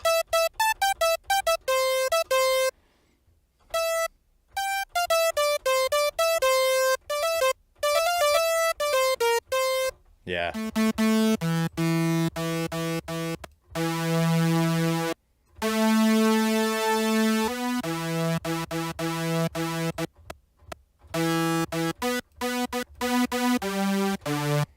Oh, but I want to add sync to it. Nope, I will add serum. I lied. I lied. I have lied. I have told a lie. I will take serum, add a little bit of sync, modulate that.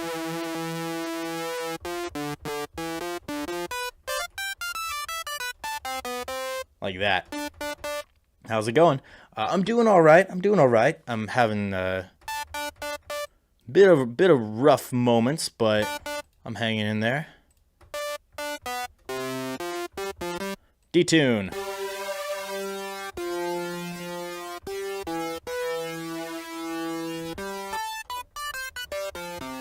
FM from noise? I don't think so. I will turn on mono legato.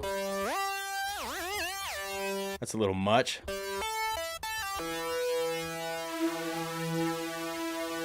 Let me turn on exponential right here. And let me pick a different table. I want to take more of a warm.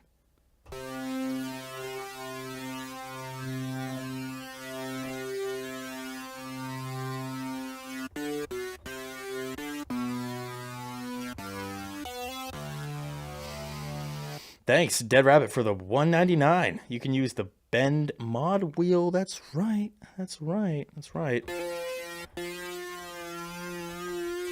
That don't sound good though. I gotta turn this on 12. For some reason you gotta do that.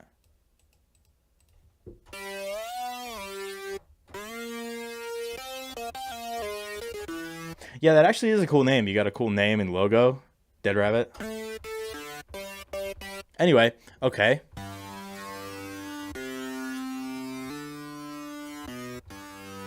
What else do I want to do to this lead?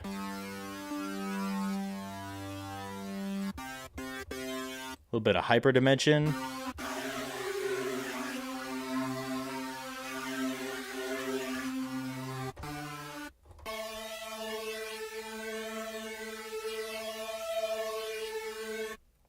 Compression.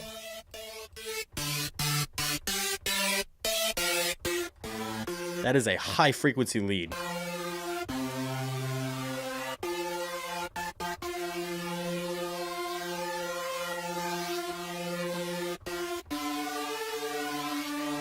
A little bit of delay. Let me get a lush delay on there. Some reverb.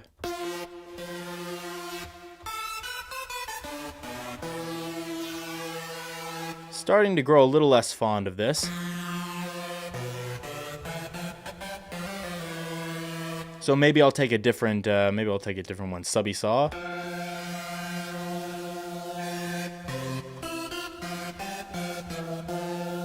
I might have to just stick with the tried and true if I'm being honest.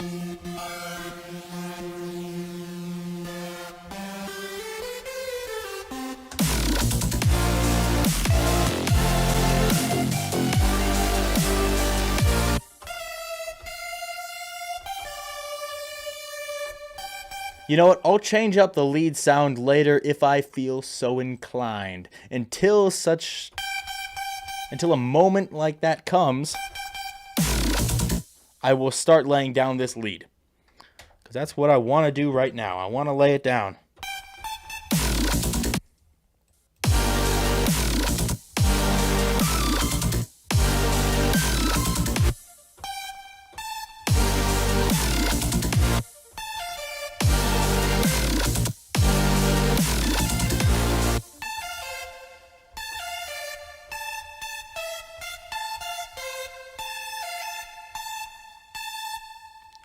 Let's make sure that is quantized.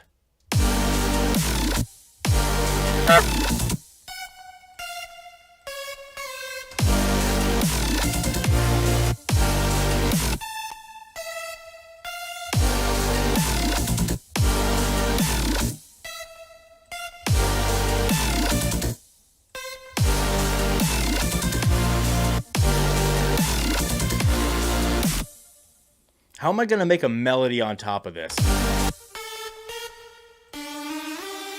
Let's just take the chords. Let me not do the basses right now, and let's just work with the chords.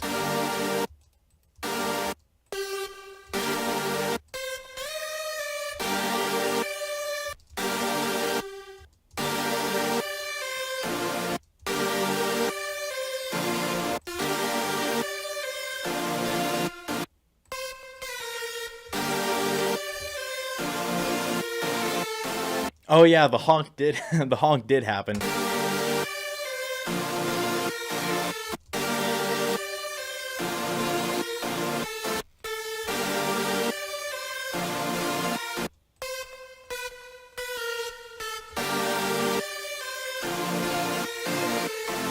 Let's turn this up.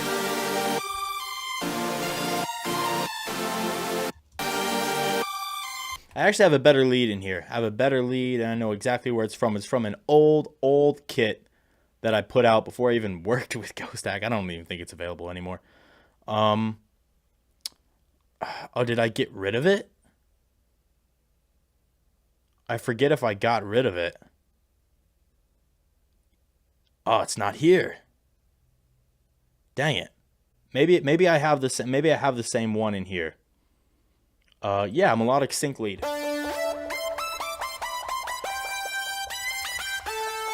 Same concept, saw waves, detune, sync, yeah, hyperdimension, chorus, reverb, delay, stuff like that.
Ooh, wait.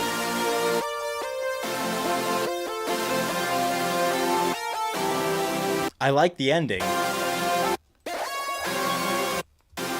I don't like this part.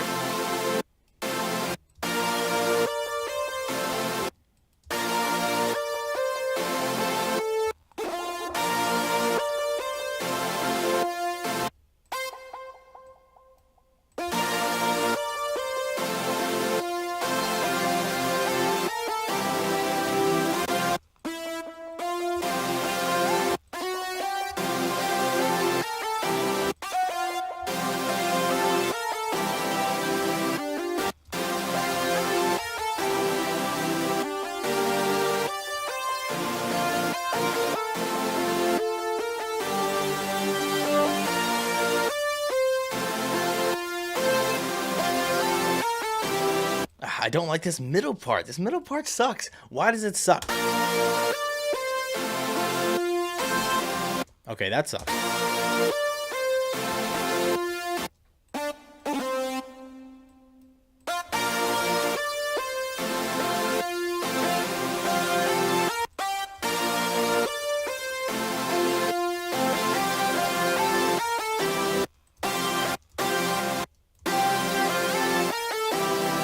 Okay, that's not bad.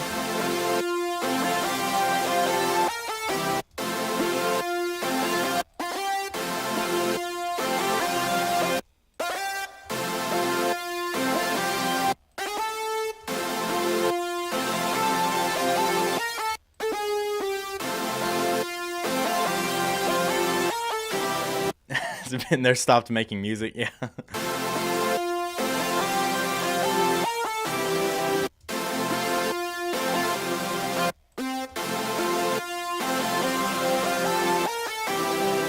That might be as best as we're gonna get as far as the lead goes. So I have no idea at all how the lead is gonna sound on top of literally anything else.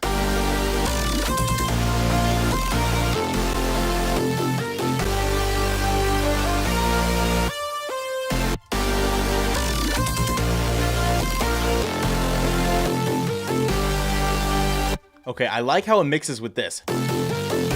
That sounds great. And that all sounds good. It's this part. I actually like this. That's fine. Just this first bass is not it. This first bass is not it. So I'm gonna play it all without the lead. This is what it is.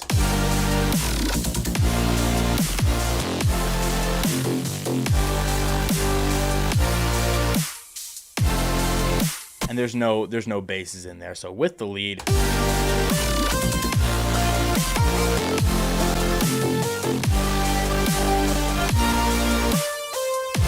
sorry, I forgot to sidechain this thing. This thing does not mix in at all.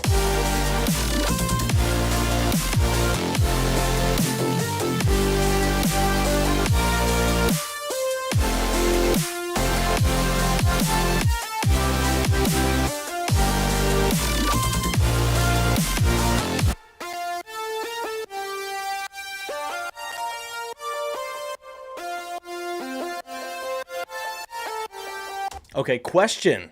Should I change the lead to a vocal chop? Like not like a blip and it's done, but like a vocal. Should I make a lead out of a vocal sample, or should I leave it as a synth lead?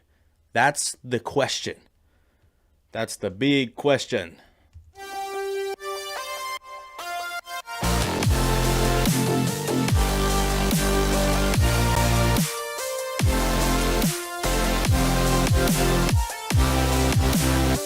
Nah, both. That could work. Just synth lead. I like the synth. Try that maybe. Maybe what I could do is I could try adding the vocal on top of the lead only when the chords are not playing, or only when the chords are playing. I don't know which one's going to sound better. I'm going to be completely honest. I really do not know. I don't know. Just chops. I'll try it. I'll try it. There seems to be enough debate for me to try it. I do have, if I'm not mistaken, what's hard lead? Yeah, I'm definitely not using that. Let me try. There should be. Oh, there's a poll. Oh, thank you. Yeah, synth or real or vocal. That's the vocal chop. That's the idea. We'll see what we think. I thought I had a vocal. Vocal 1.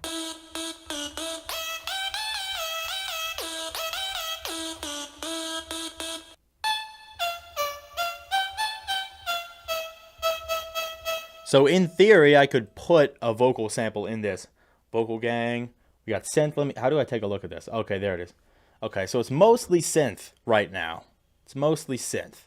So synth is probably not going away. I'm probably keeping the synth. If I use the vocal, it's probably going to be more of a layer to the synth. But not this vocal. I want to get a different vocal. I want a long extended vocal. Get me like a biggin. Let's see, how long have I been streaming? Let's see. Oh, not even 2 hours. Awesome. Awesome. Okay. Let's see. Where would be good to get some good long extended vocals? I could get vocals from a lot of different places. Let me try maybe the Ultimate Vocal Library 3. That could be cool. We got acapellas, ad-libs, one words. Okay. Let's see if we can get, these are phrases.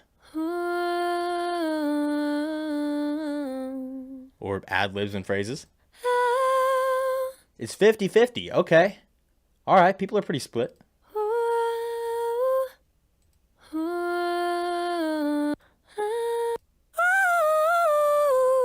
I want something with that kind of energy. I want just someone belting a ah, you know what I'm saying? And I'm not going to do it myself. It's not going to happen. Her voice is pretty soft. Let me see if we have... Na na na na. Ooh, no. It's a little too deep. I want something... This is down tempo.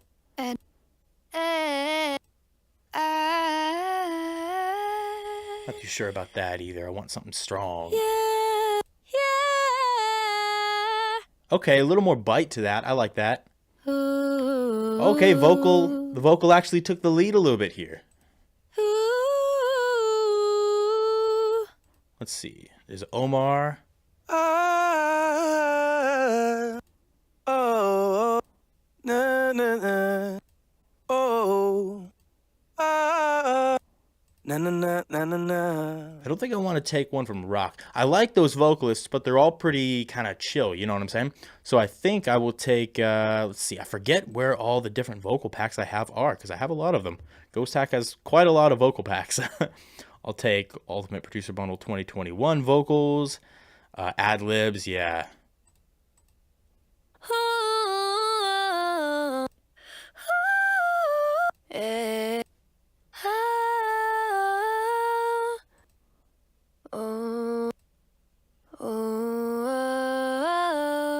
Ooh, Ali has a good voice. I'm going to distort the vocal. Let me see. Ad-libs, dry 140.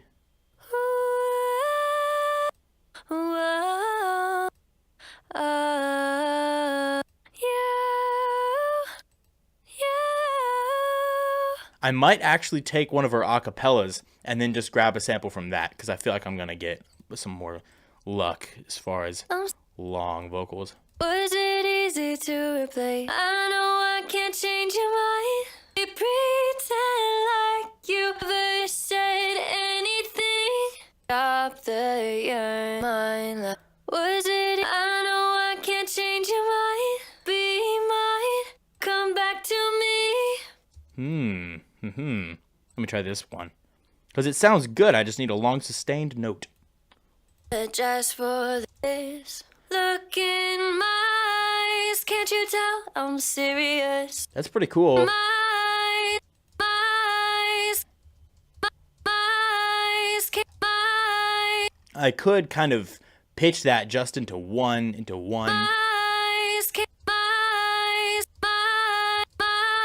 I could make that just one note. And this is kind of how vocal chops work. Vocal chops are really tricky because the whole point is you're making a chop out of a vocal which was not originally meant to be like part of the vocal. You know what I'm saying? But yeah, it's not originally meant to be part of the vocal. So you have to kind of chop it up and pitch it into place. If I just go like this, that sounds terrible.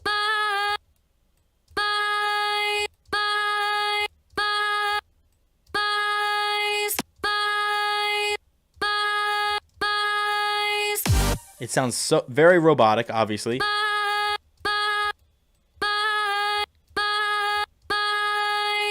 But it might be what we have to do. That might be it. If not, I can always take a different vocal chop. I can always grab a different one. So let me just go like this. And I can throw this into just a sampler. No problem. Let me throw this into unsorted. Unsorted. Let's see. Nope. That's not what I want. Oh yeah, I'm up. I'm up a couple octaves on my keyboard here. Let me go envelope. Let's do one of these.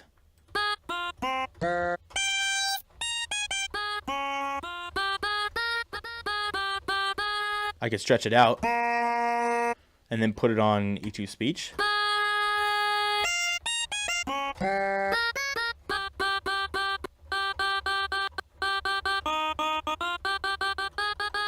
Yeah, vocal actually did take the majority there.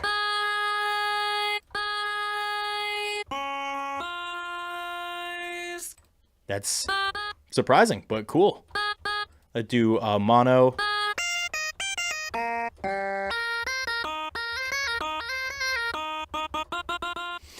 New tone. Oh yeah, I could do new tone. I don't think it's necessary for me to do that though. Let me take this. Again, I could take a different one if I want to. I can always take a different one if I want to, but let me first of all throw some distortion on it. Actually, I'm going to add a little bit of chorus first.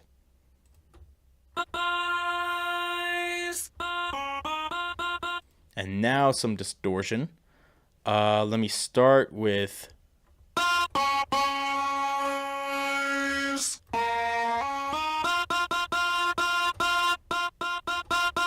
the velocity determines how much distortion is going on here. Next, after that, a little bit of saturator.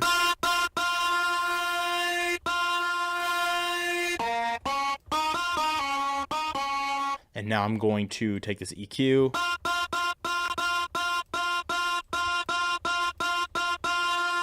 And I'm just going to roll off.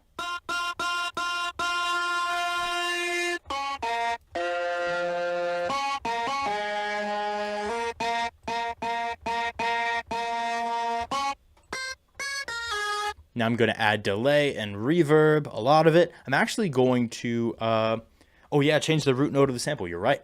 I'm actually going to use Serum Effects for this because I like the kind of little lush delay preset.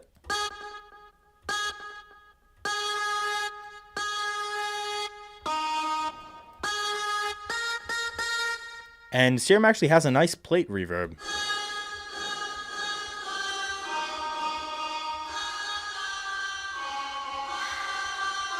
I like the metallic nature of it.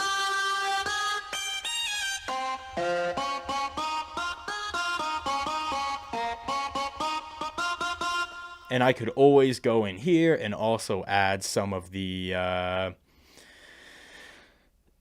what's it called again? I always forget. Little Altar Boy. If I just throw it up 5, actually 7.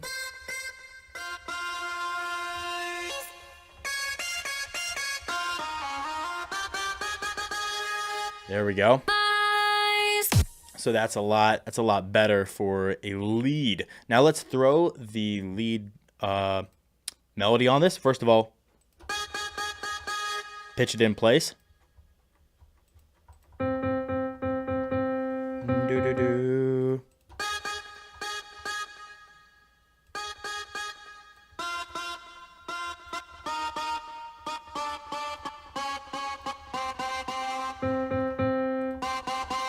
There we go. And now let's take this lead, copy it, paste it in here.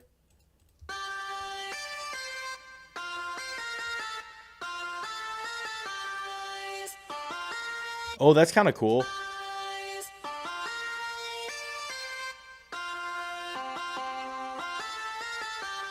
Also, I just realized how much I forgot to do slides. Like, this thing should be sliding and gliding all over the place, but it's not. So I have to just extend these a little bit.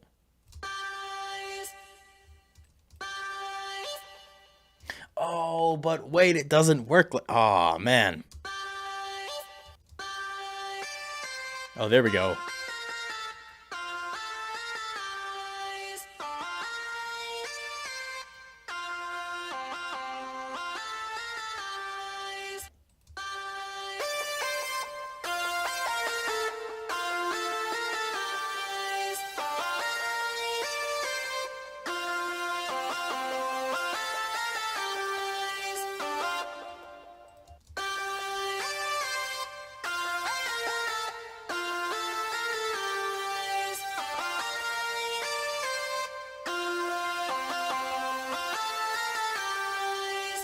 I like it.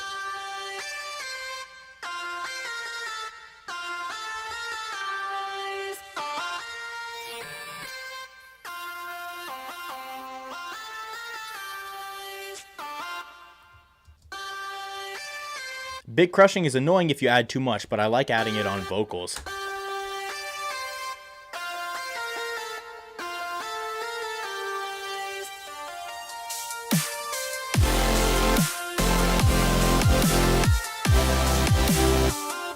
Ooh, okay. Oh wait, this last note is kind of screwing me up. Screwing me up. We'll have to see exactly where we want to add this vocal chop though.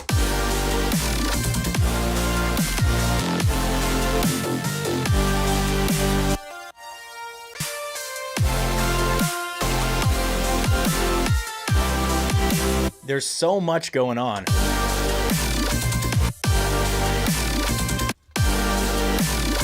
It's so busy. It's so busy.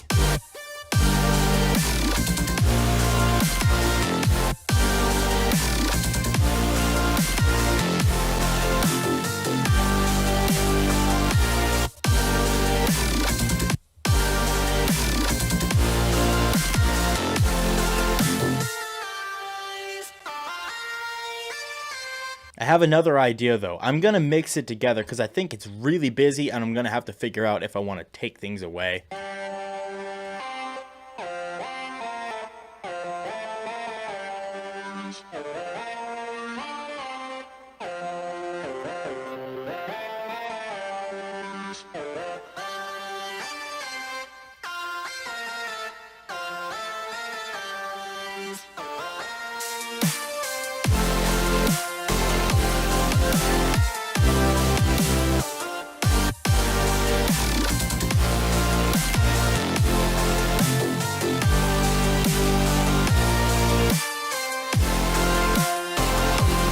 Yeah, I think I can't add the vocal on top of the chords. I think it's just too much.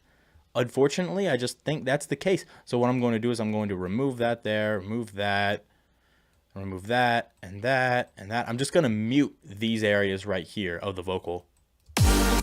What? Well, I didn't want to do that. I didn't know I could do that. Anyway.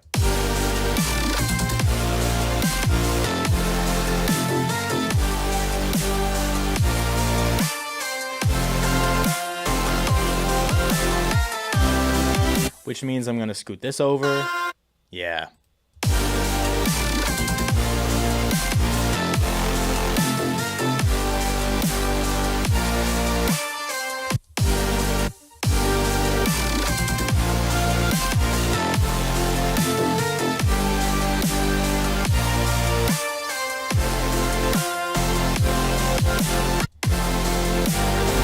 Whoa, that was a lot at once.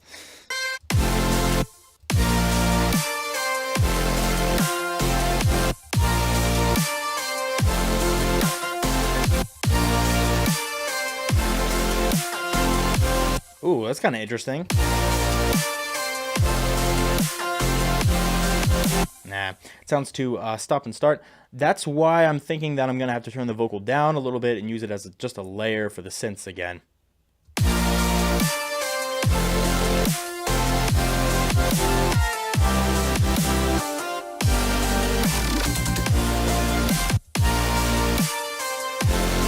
Start from the beginning, please.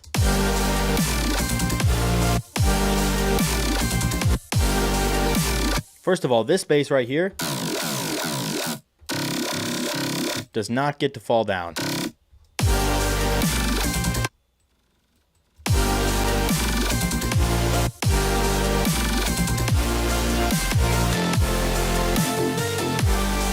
Yeah, should I take the... What just happened? Should I take this ARP and just extend it all the way? Is that something that should be done?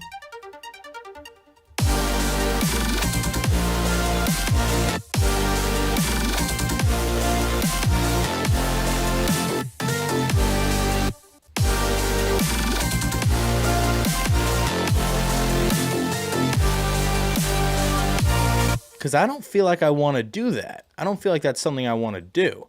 This is tricky. It's tricky. Man. Yeah, the stream will be saved. Yeah, first up, let me fix this up.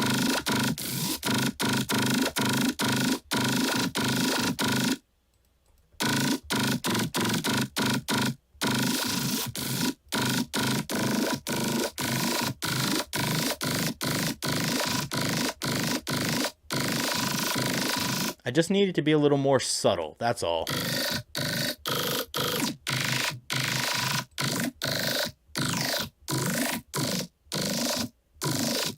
Like that.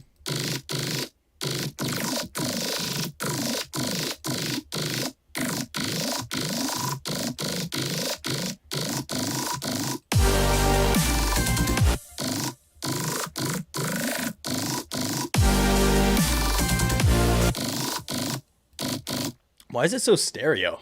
What's going on here? Oh, that's why. Ah, it was better stereo. Indecision. Why must it do me like this? Why is this sedang?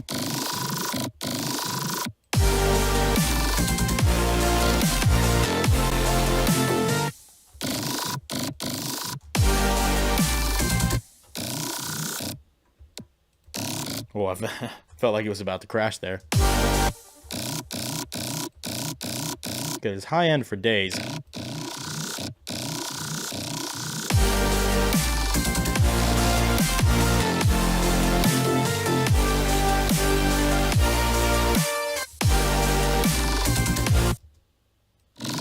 Yeah, it's a good call.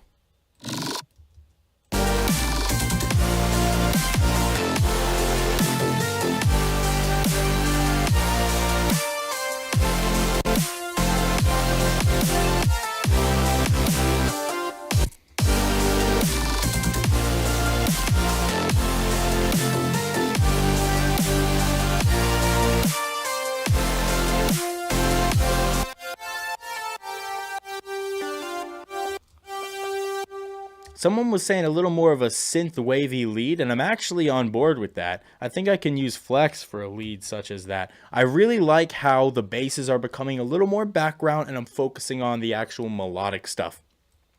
Because I'm gonna be honest, the basses I'm not super impressed with. So I'm gonna have to kind of combat that with a lead of some kind. Lead.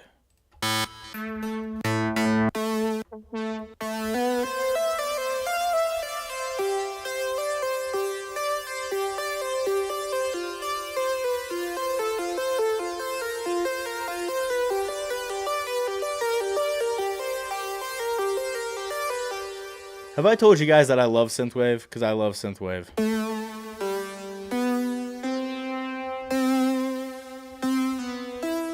It's so much fun to make. It's so much fun to make. I like making synthwave more than I like listening to it, if I'm being completely honest.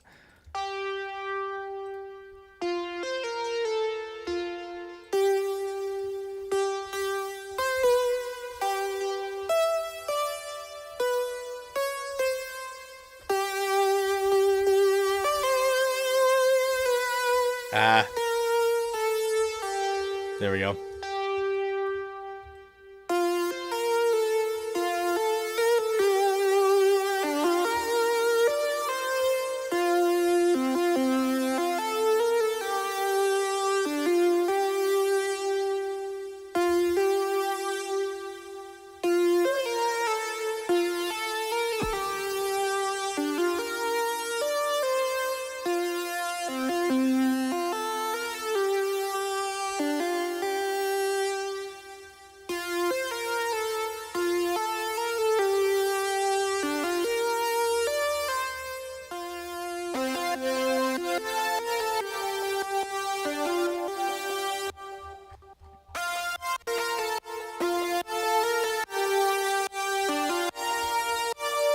There we go. Yeah, that was the Avengers theme.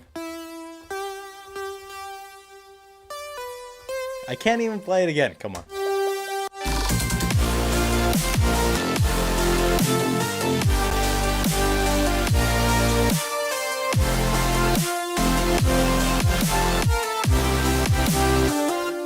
Okay, I'm actually starting to really like this. I'm starting to really like this. Now that I'm focusing on the melodies, it's sounding good. Okay. All right, we're moving.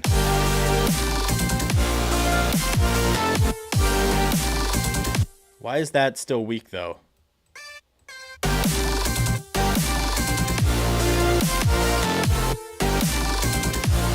Why is there no synth there?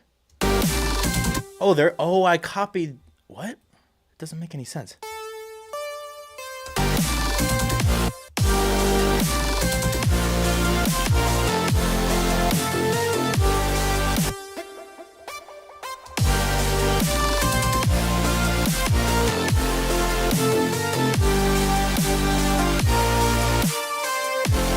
Okay, and I could just put background basses there. All right. Okay, good. Nice. So this sounds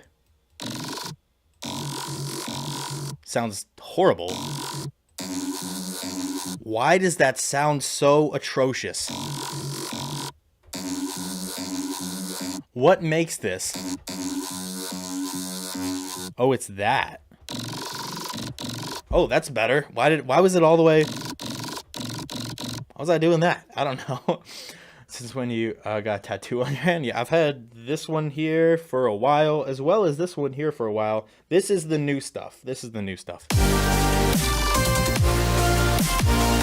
Okay, I'm playing it too much. Let me actually mute these leads real quick so we don't get bored of them. Cooker bass fills. Oh, yeah. Oh, I could add some drum fills. That would be cool.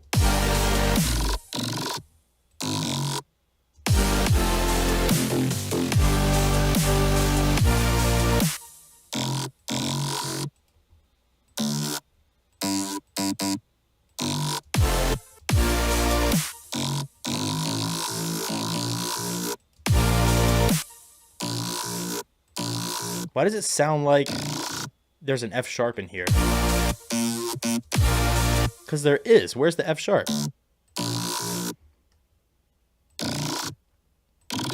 Oh, the F sharp's at the bottom. Why?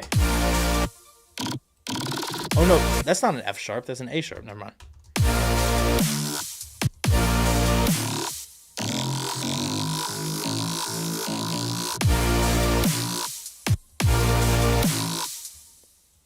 But I can't do it. That sounds so horrible. Why is this bass just not wanting to work with anything I do ever? What's controlling the pitch? This is. Oh, that's why. Because this thing is making it out of pitch. Okay, there we go. There we go.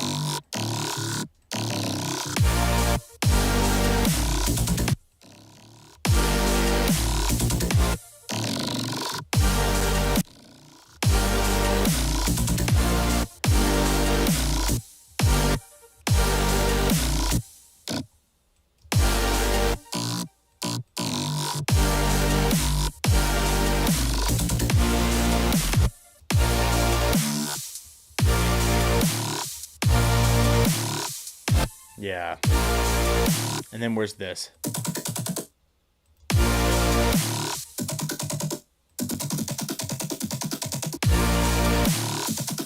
And then I'll take this harmor and move this to a different note.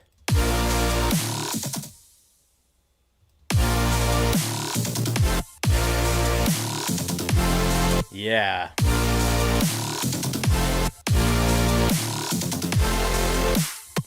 Ooh, wait.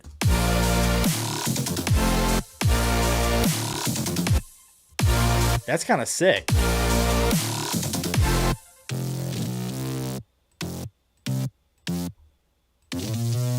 Maybe ARP it. That's kind of, it's kind of cool. I kind of like that. Yeah, I'm doing that.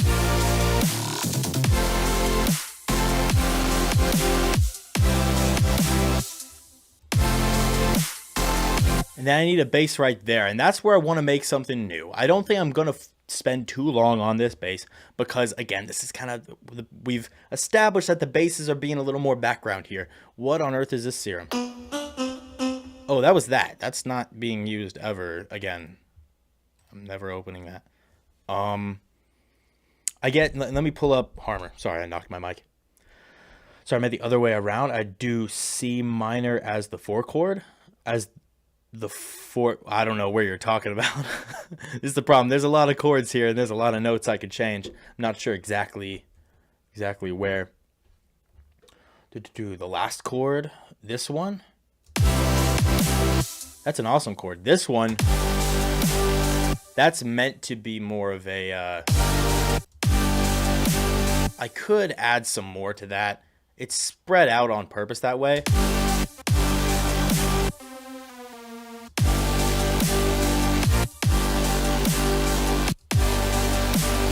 Even just a little bit of that kind of helps.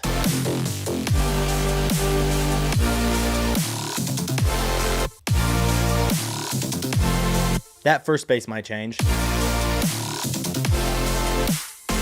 But this is where I want to add the new one. Just something cool and weird and funky and fun. That's all. No stress. No stress. I will throw this into somewhere I can't see. This will go to 35.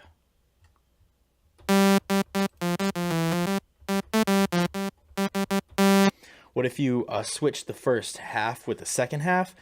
I don't think so. I could try that so it sounds like...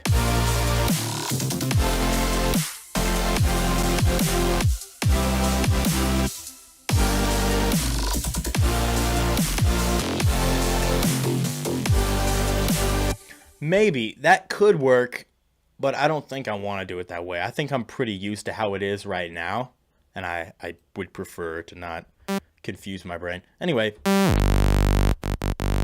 let me go down here. Yeah, just throw it on 12.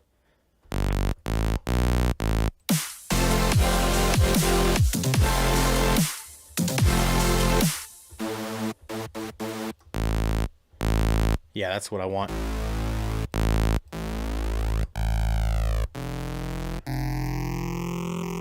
Yeah, maybe something phasery.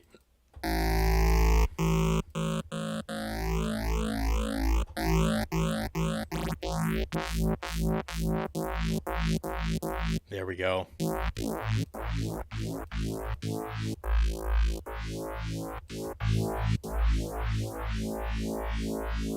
Yeah, this is the this is the razor bass.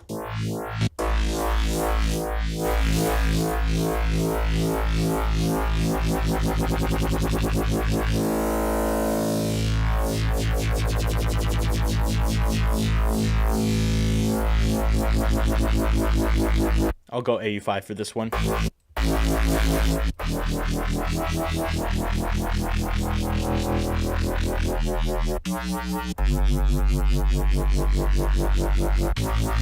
There we go.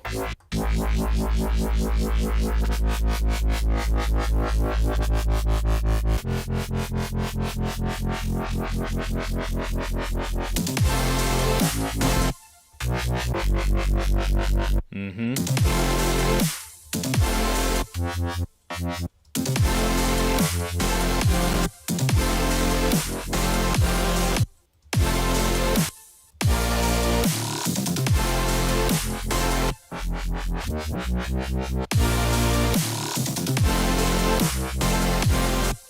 Maybe you can add some more effects and breaks. How do you expect me to understand what that means?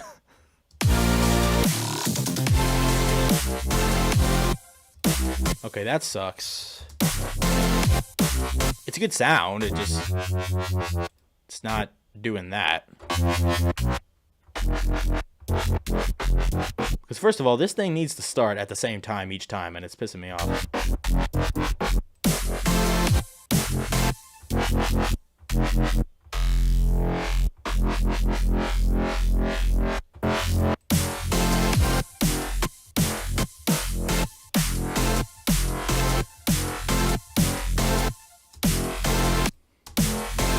Yeah, that's cool.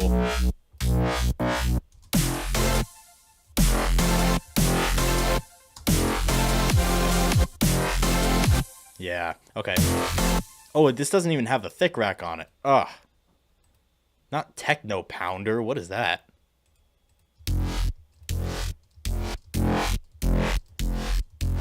mean, it's not bad. It's not bad. I'm not hating on it, but...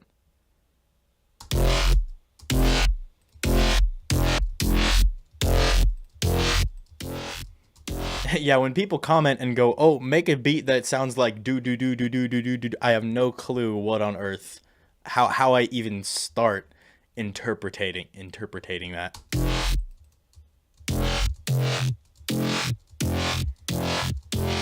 Listen to that. That's just a good sound. It's solid. It's not overcomplicated. It's juicy. It's nice. Oh yeah, this has to go into the basses. The one track that I've named. No, I can't find it.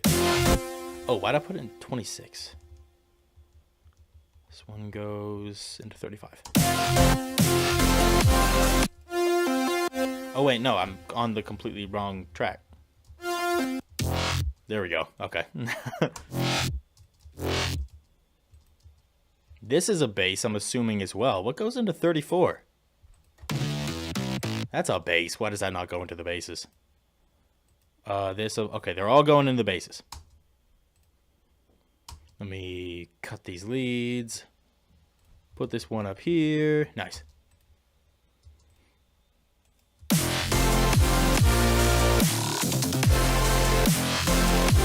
Oh. Might be a little much. Oh, that sounds good.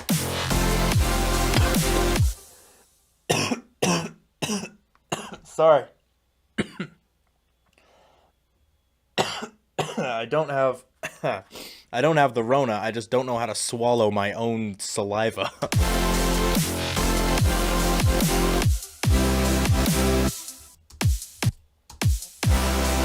Okay, where's that bass that I was sort of playing melodies with?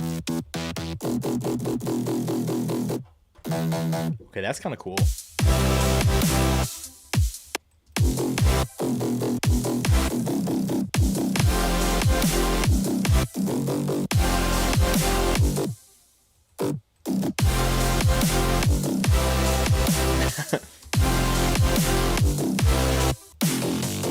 Oh, this one.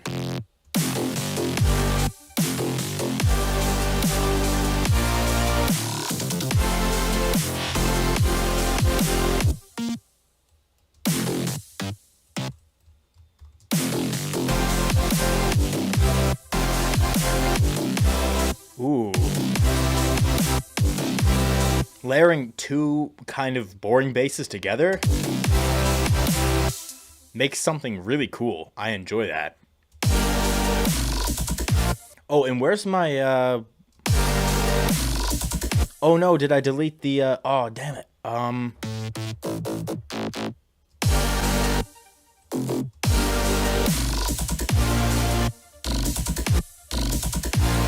Oh, I deleted it. Where did it go?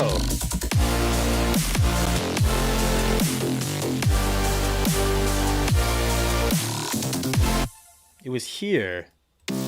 Yeah. What did I play with it? Like there was something. What did it look like? I forget the notes. They're gone.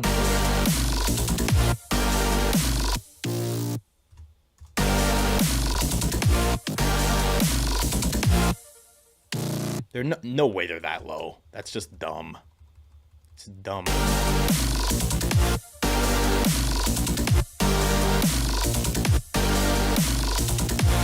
Was it something like that?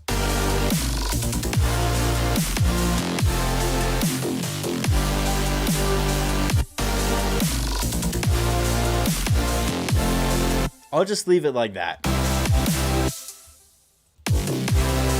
But now I'm going to add in this sub. Where's the sub? Yeah.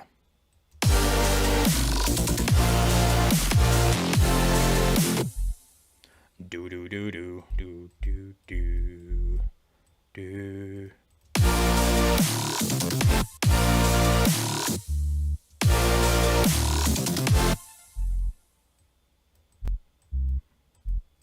And I'm just going to bounce like that. Or maybe... Yeah, it's deep, but it's fine.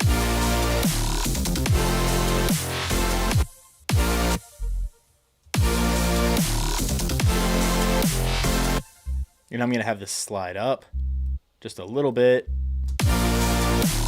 for no reason other than to just come right back down again. I do that with 808s all the time. Oh, let me save this.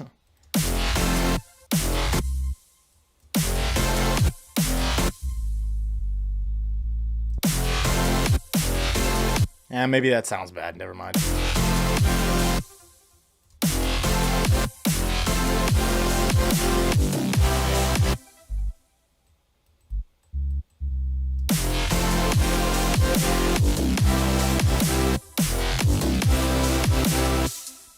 And then I would like a drum fill at the end, probably. I probably want something like that. Now let's hear it with the lead, which is something that I've had muted for a minute here.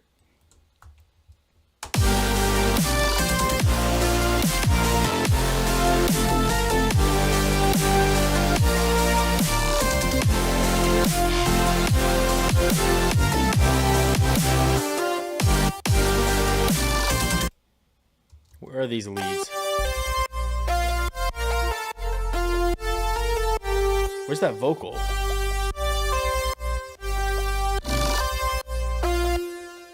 Where are they? This is an 11. I should probably move these to the same spot. This can go over here.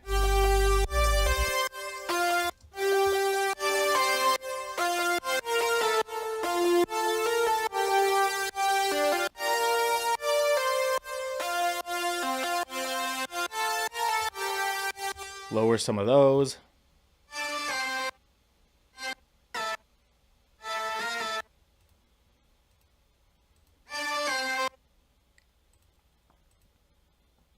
Not that.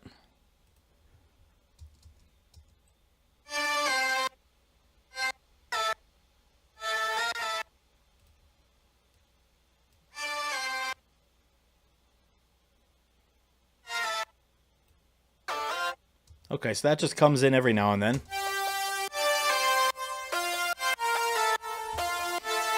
I have played some drums before. Not much, but a little.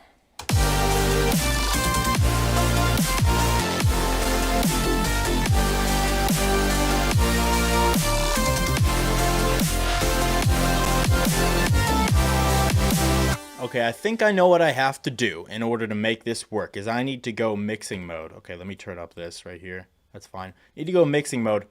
Basses and leads are both very stereo. I need to either make the basses more mono or the lead more mono, honestly. Like, if I'm being completely honest.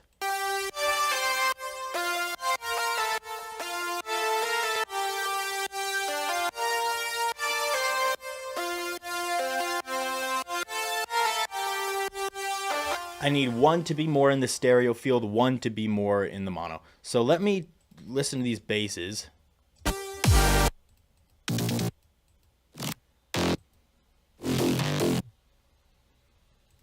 I kind of like the idea of these guys being stereo.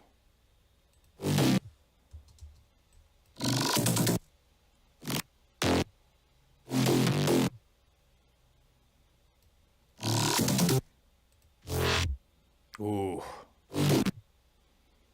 But the sidechaining, it sounds kind of funny. But it's okay.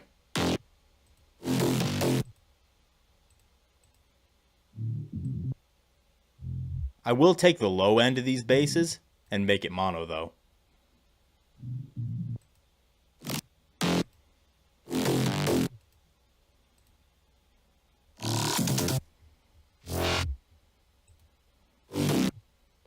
Okay.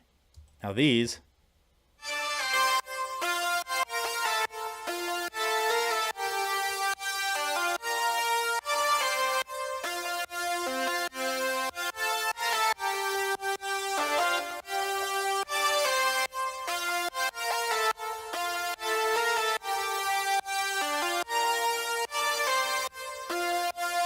So hopefully these will mix together a little cleaner.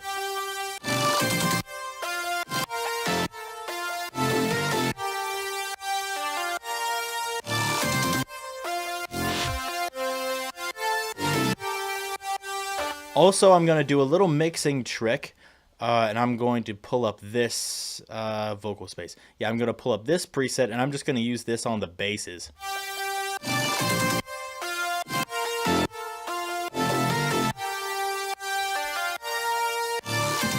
Also, scoop the mids a little bit. So now there's a little more room for the lead to sit. So they're not fighting with each other all the time. Now the basses are a little more stereo, the lead's more mono, and those lead frequencies are taken out of the basses a little bit. So mixing people.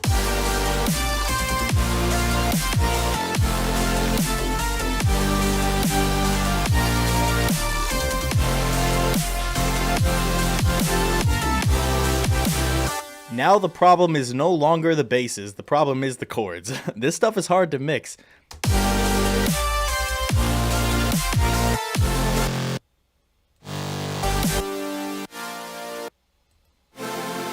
Maybe I'll focus more on the detune.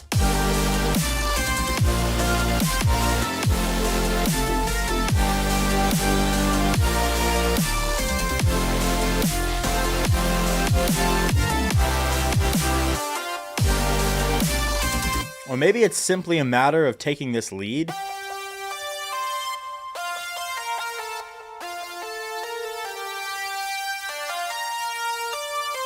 and drying it up a little bit.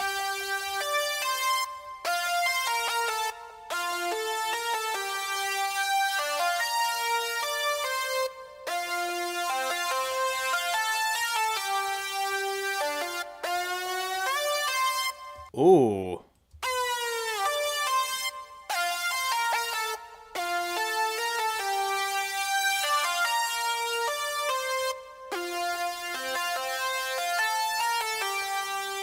I could add some vibrato to this, and that would be sick. Let me get some vibrato action going on here.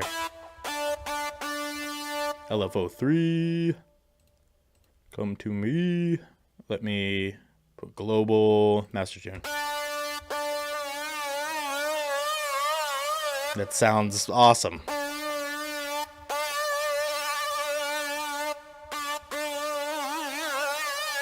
Listen to how amazing. It's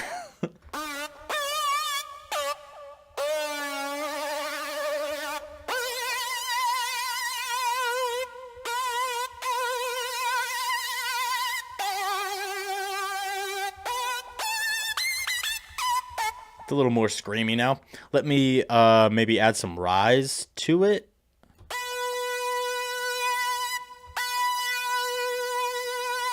So the long notes. The short notes have no vibrato. And now the long notes have some.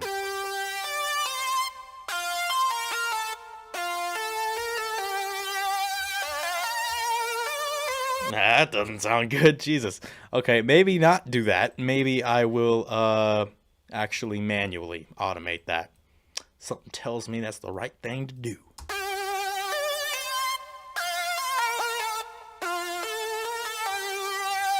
So I will throw this into macro 2. Yeah, I fixed the automation for you. I got you.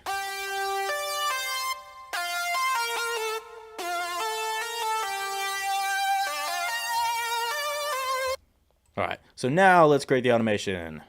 Woohoo! Okay.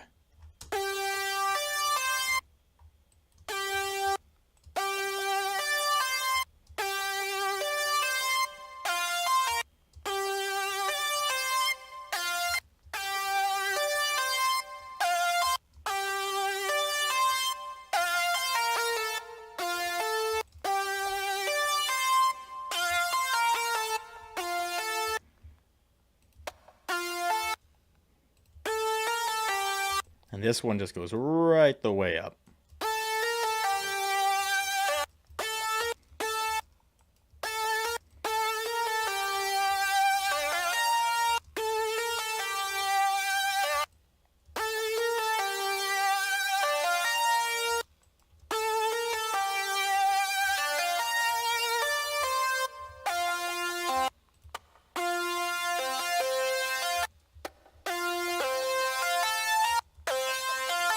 I don't like putting vibrato on the low notes much.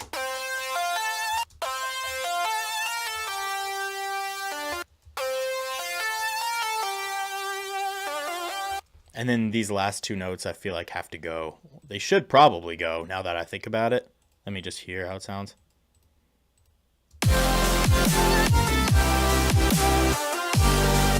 Oh, it sounds good though.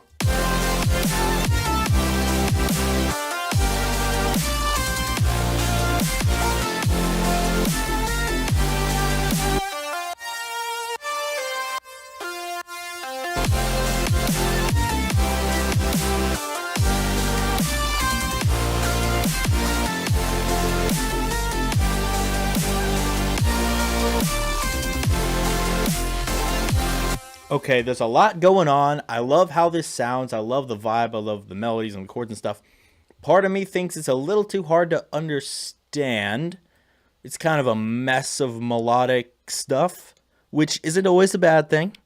But I'll see how I feel about it later.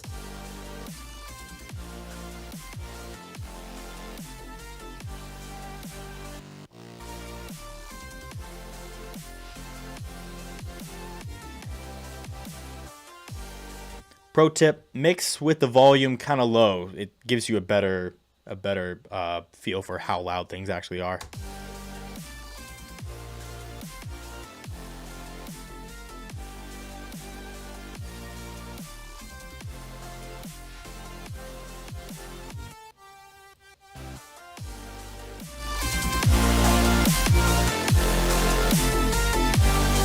And need some guitar. I do have a secret weapon.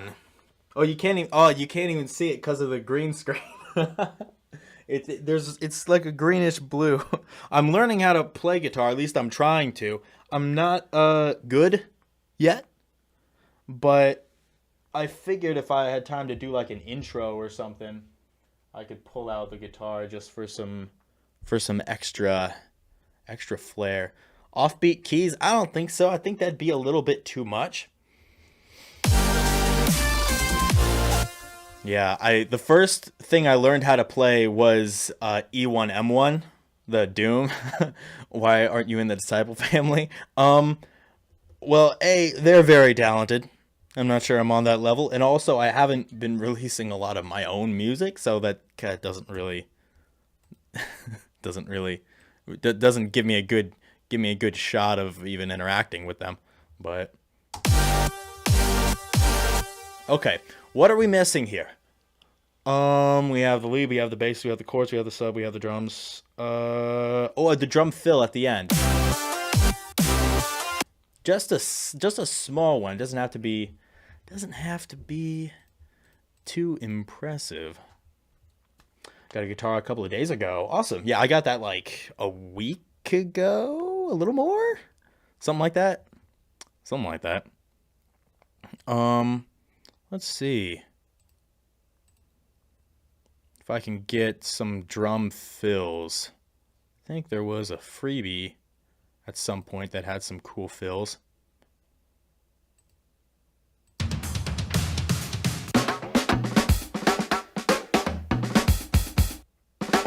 That's my favorite fill. Even if it's not in tempo, I time stretch it. It's just so clean. Ooh, it's clean. All right.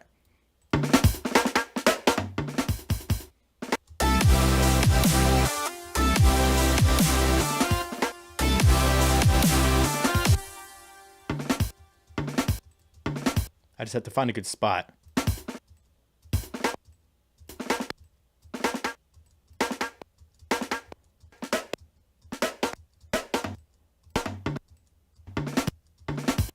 Ooh.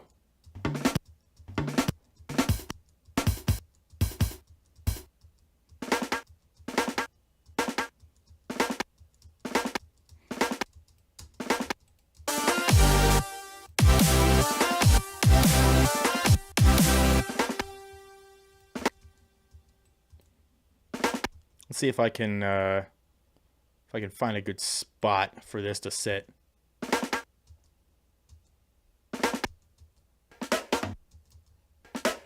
Ooh.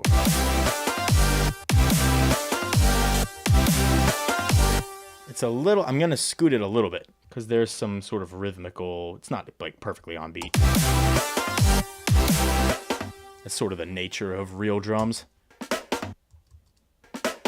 I like this bit right here, but I think I want to chop up the other bits. I want this one to be a different... Ooh. Maybe...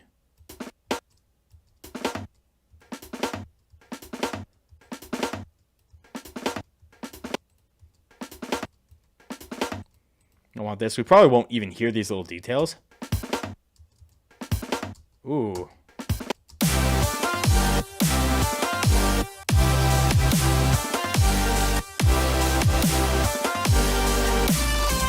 Just background there. What if we cut out the lead? Oh, that's not what I wanted to do.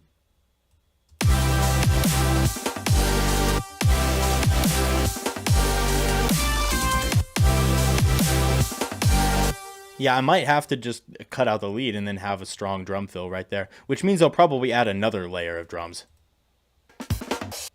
Oh, just listen to...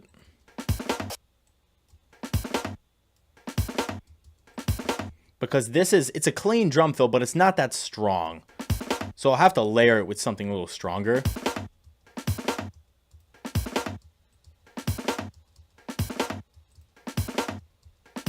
Which I can find because I have some more dirtier, like, breaks.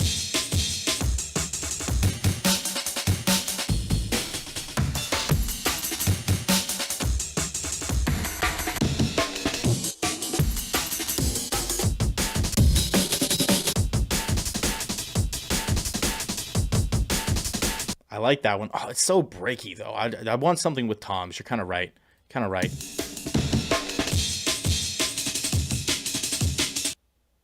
Cool though.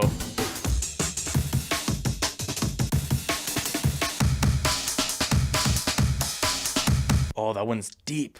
I like it. I just want to try these. It's not in the right tempo at all.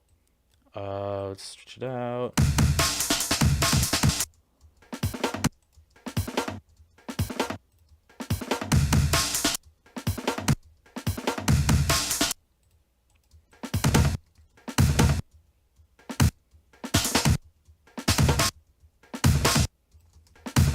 Something like that.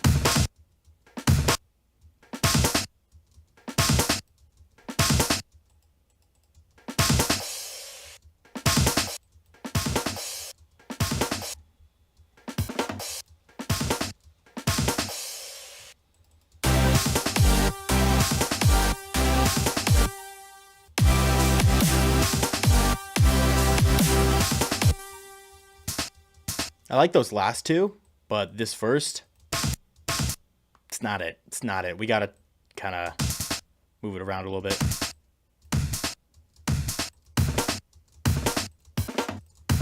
That could be enough, honestly.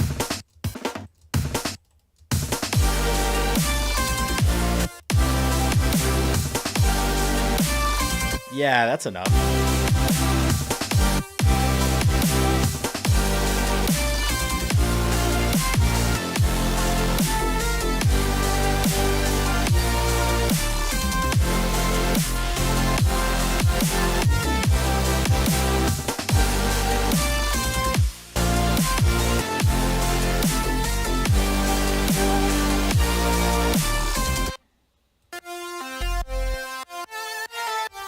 I'm going to be honest, this is pretty much the majority of what I actually want to put down. Pretty much all I want to put down today is done. I think the last thing I'm going to do, I'm just going to try out a couple little mixing tricks and see if I can make it sound a little cleaner, a little more understandable. That's basically what I want to do. And then once I'm done with that and I'm pretty happy with my progress, I think I'll call it a day. But I want to take one more look at this lead and see if I can add just a little layer for one purpose and one purpose only. To not be sidechained so damn much. That's...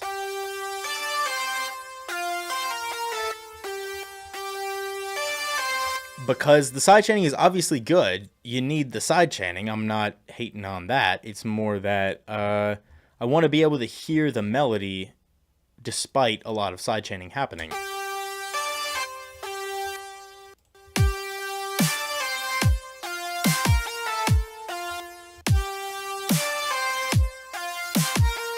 Because a lot of the melody changes, happen on the kicks and the snares.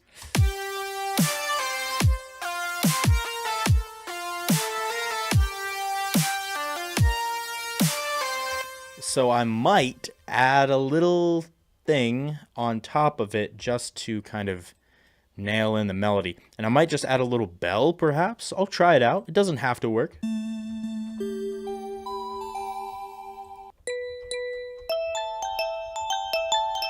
Could something pretty like that work? I think I've used that in melodic dubstep before.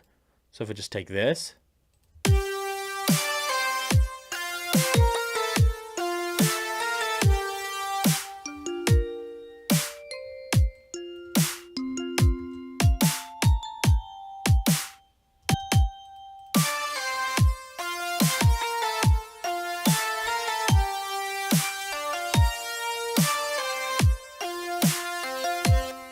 I don't actually have Razor. I don't have it.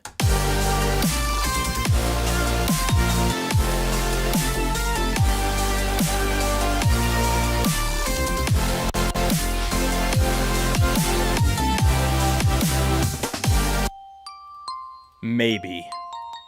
I might have to change the sound. I'm gonna try a few more things. If I can't make it better, then I'll toss it, but...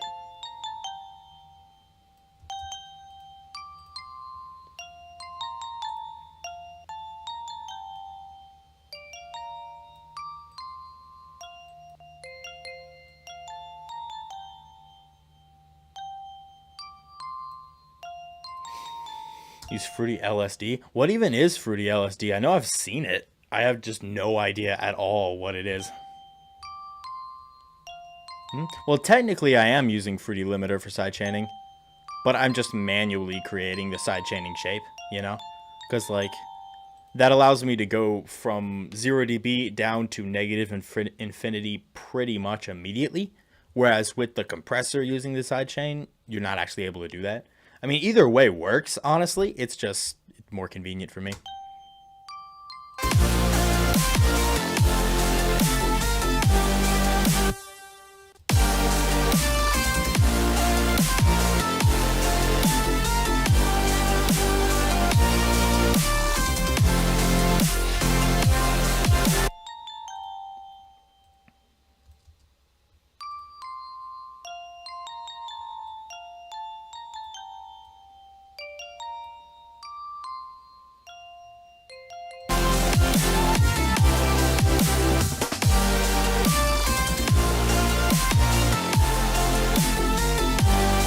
I'm going to use it tactically.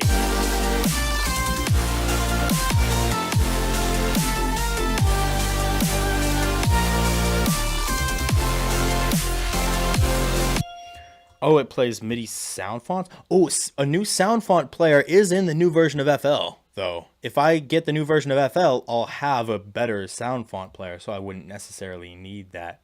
But you turn pictures into sounds, just like Harmer. That's cool. I like that. Psychedelic.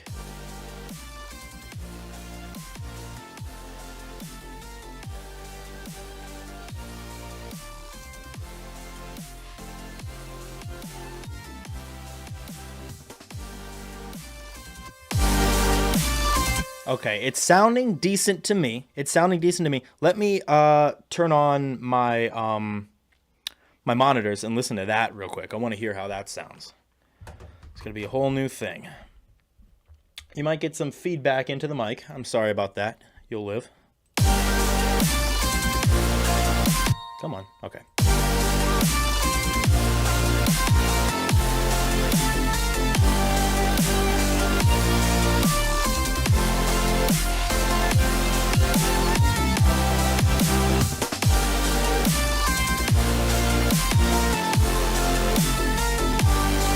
Okay, it's sounding good to me. It's sounding good. I think some of the bass frequencies are still colliding a little bit with the melodic content, but that I'm so nitpicky. I will mix all day all night and all day. I will never stop fiddling with it if I don't if I don't just take a minute to say, hey, I've done good here.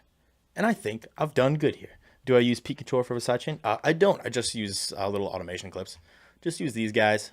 Yeah, because I can do whatever I want in here. I can make it look however I please. However I please. But yeah, some sort of stuttering audio automation. I'm doing a little bit of that with the basses, but see, well, you have an A part, B part, but I'll also make a C part. Yeah, like this right here would get, there'd be more to it, and like changes would be made and stuff like that. But we're pretty much at the 3-hour point. So this was me making a melodic dubstep drop, essentially. This was me working on a drop. Yeah. So that's what that is. Like and that's generally my goal for these streams when I'm making a track. I'm like, I'm gonna make a drop. I'm gonna make the main bulk, the main part of the track that people will notice and understand and realize the most important bits are done. And at the end of the day, if I have time for an intro or like an outro or making a second half to it or something like that, then I will do it. But especially like because I was making all the basses from scratch, there was like everything was made from scratch here. It took quite a while, and I had to get the chords and the melodies down and stuff like that. So it took time. But yeah, this is my 3 hours of melodic dubstep. I'll let it play a couple times around just so you can get a decent idea of it. If you're tuning in from YouTube and you haven't watched the rest of the stream, welcome. This is what it sounds like.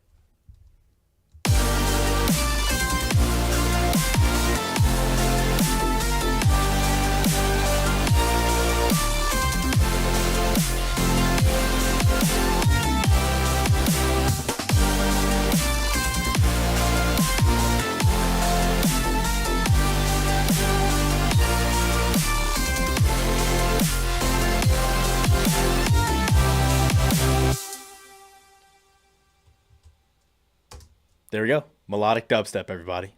It's fun. It's fun. It's not easy. It's really not easy. Mixing heavy basses with melodies is not a task for the faint of heart. But if you have heart, it's rewarding. I like it. All right. Bottom automation. Oh, yeah. That bottom automation is the lead. The synth lead. That's the vibrato.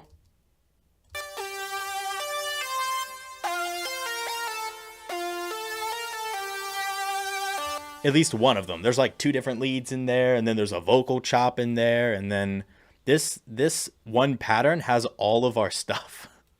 Has all of our stuff, like 3 different types of chords, bass, screechy lead, sub, bass is all the way down here, 3 different types of leads, a little music box pluck. So yeah, a lot of it doesn't look like much, but I guarantee you if this were separated out, it'd be spread down to like here. You know, it's just collapsed in. So yeah, let me hear it again. Oh, you can go back and listen to it again. Actually, I do want to hear it again.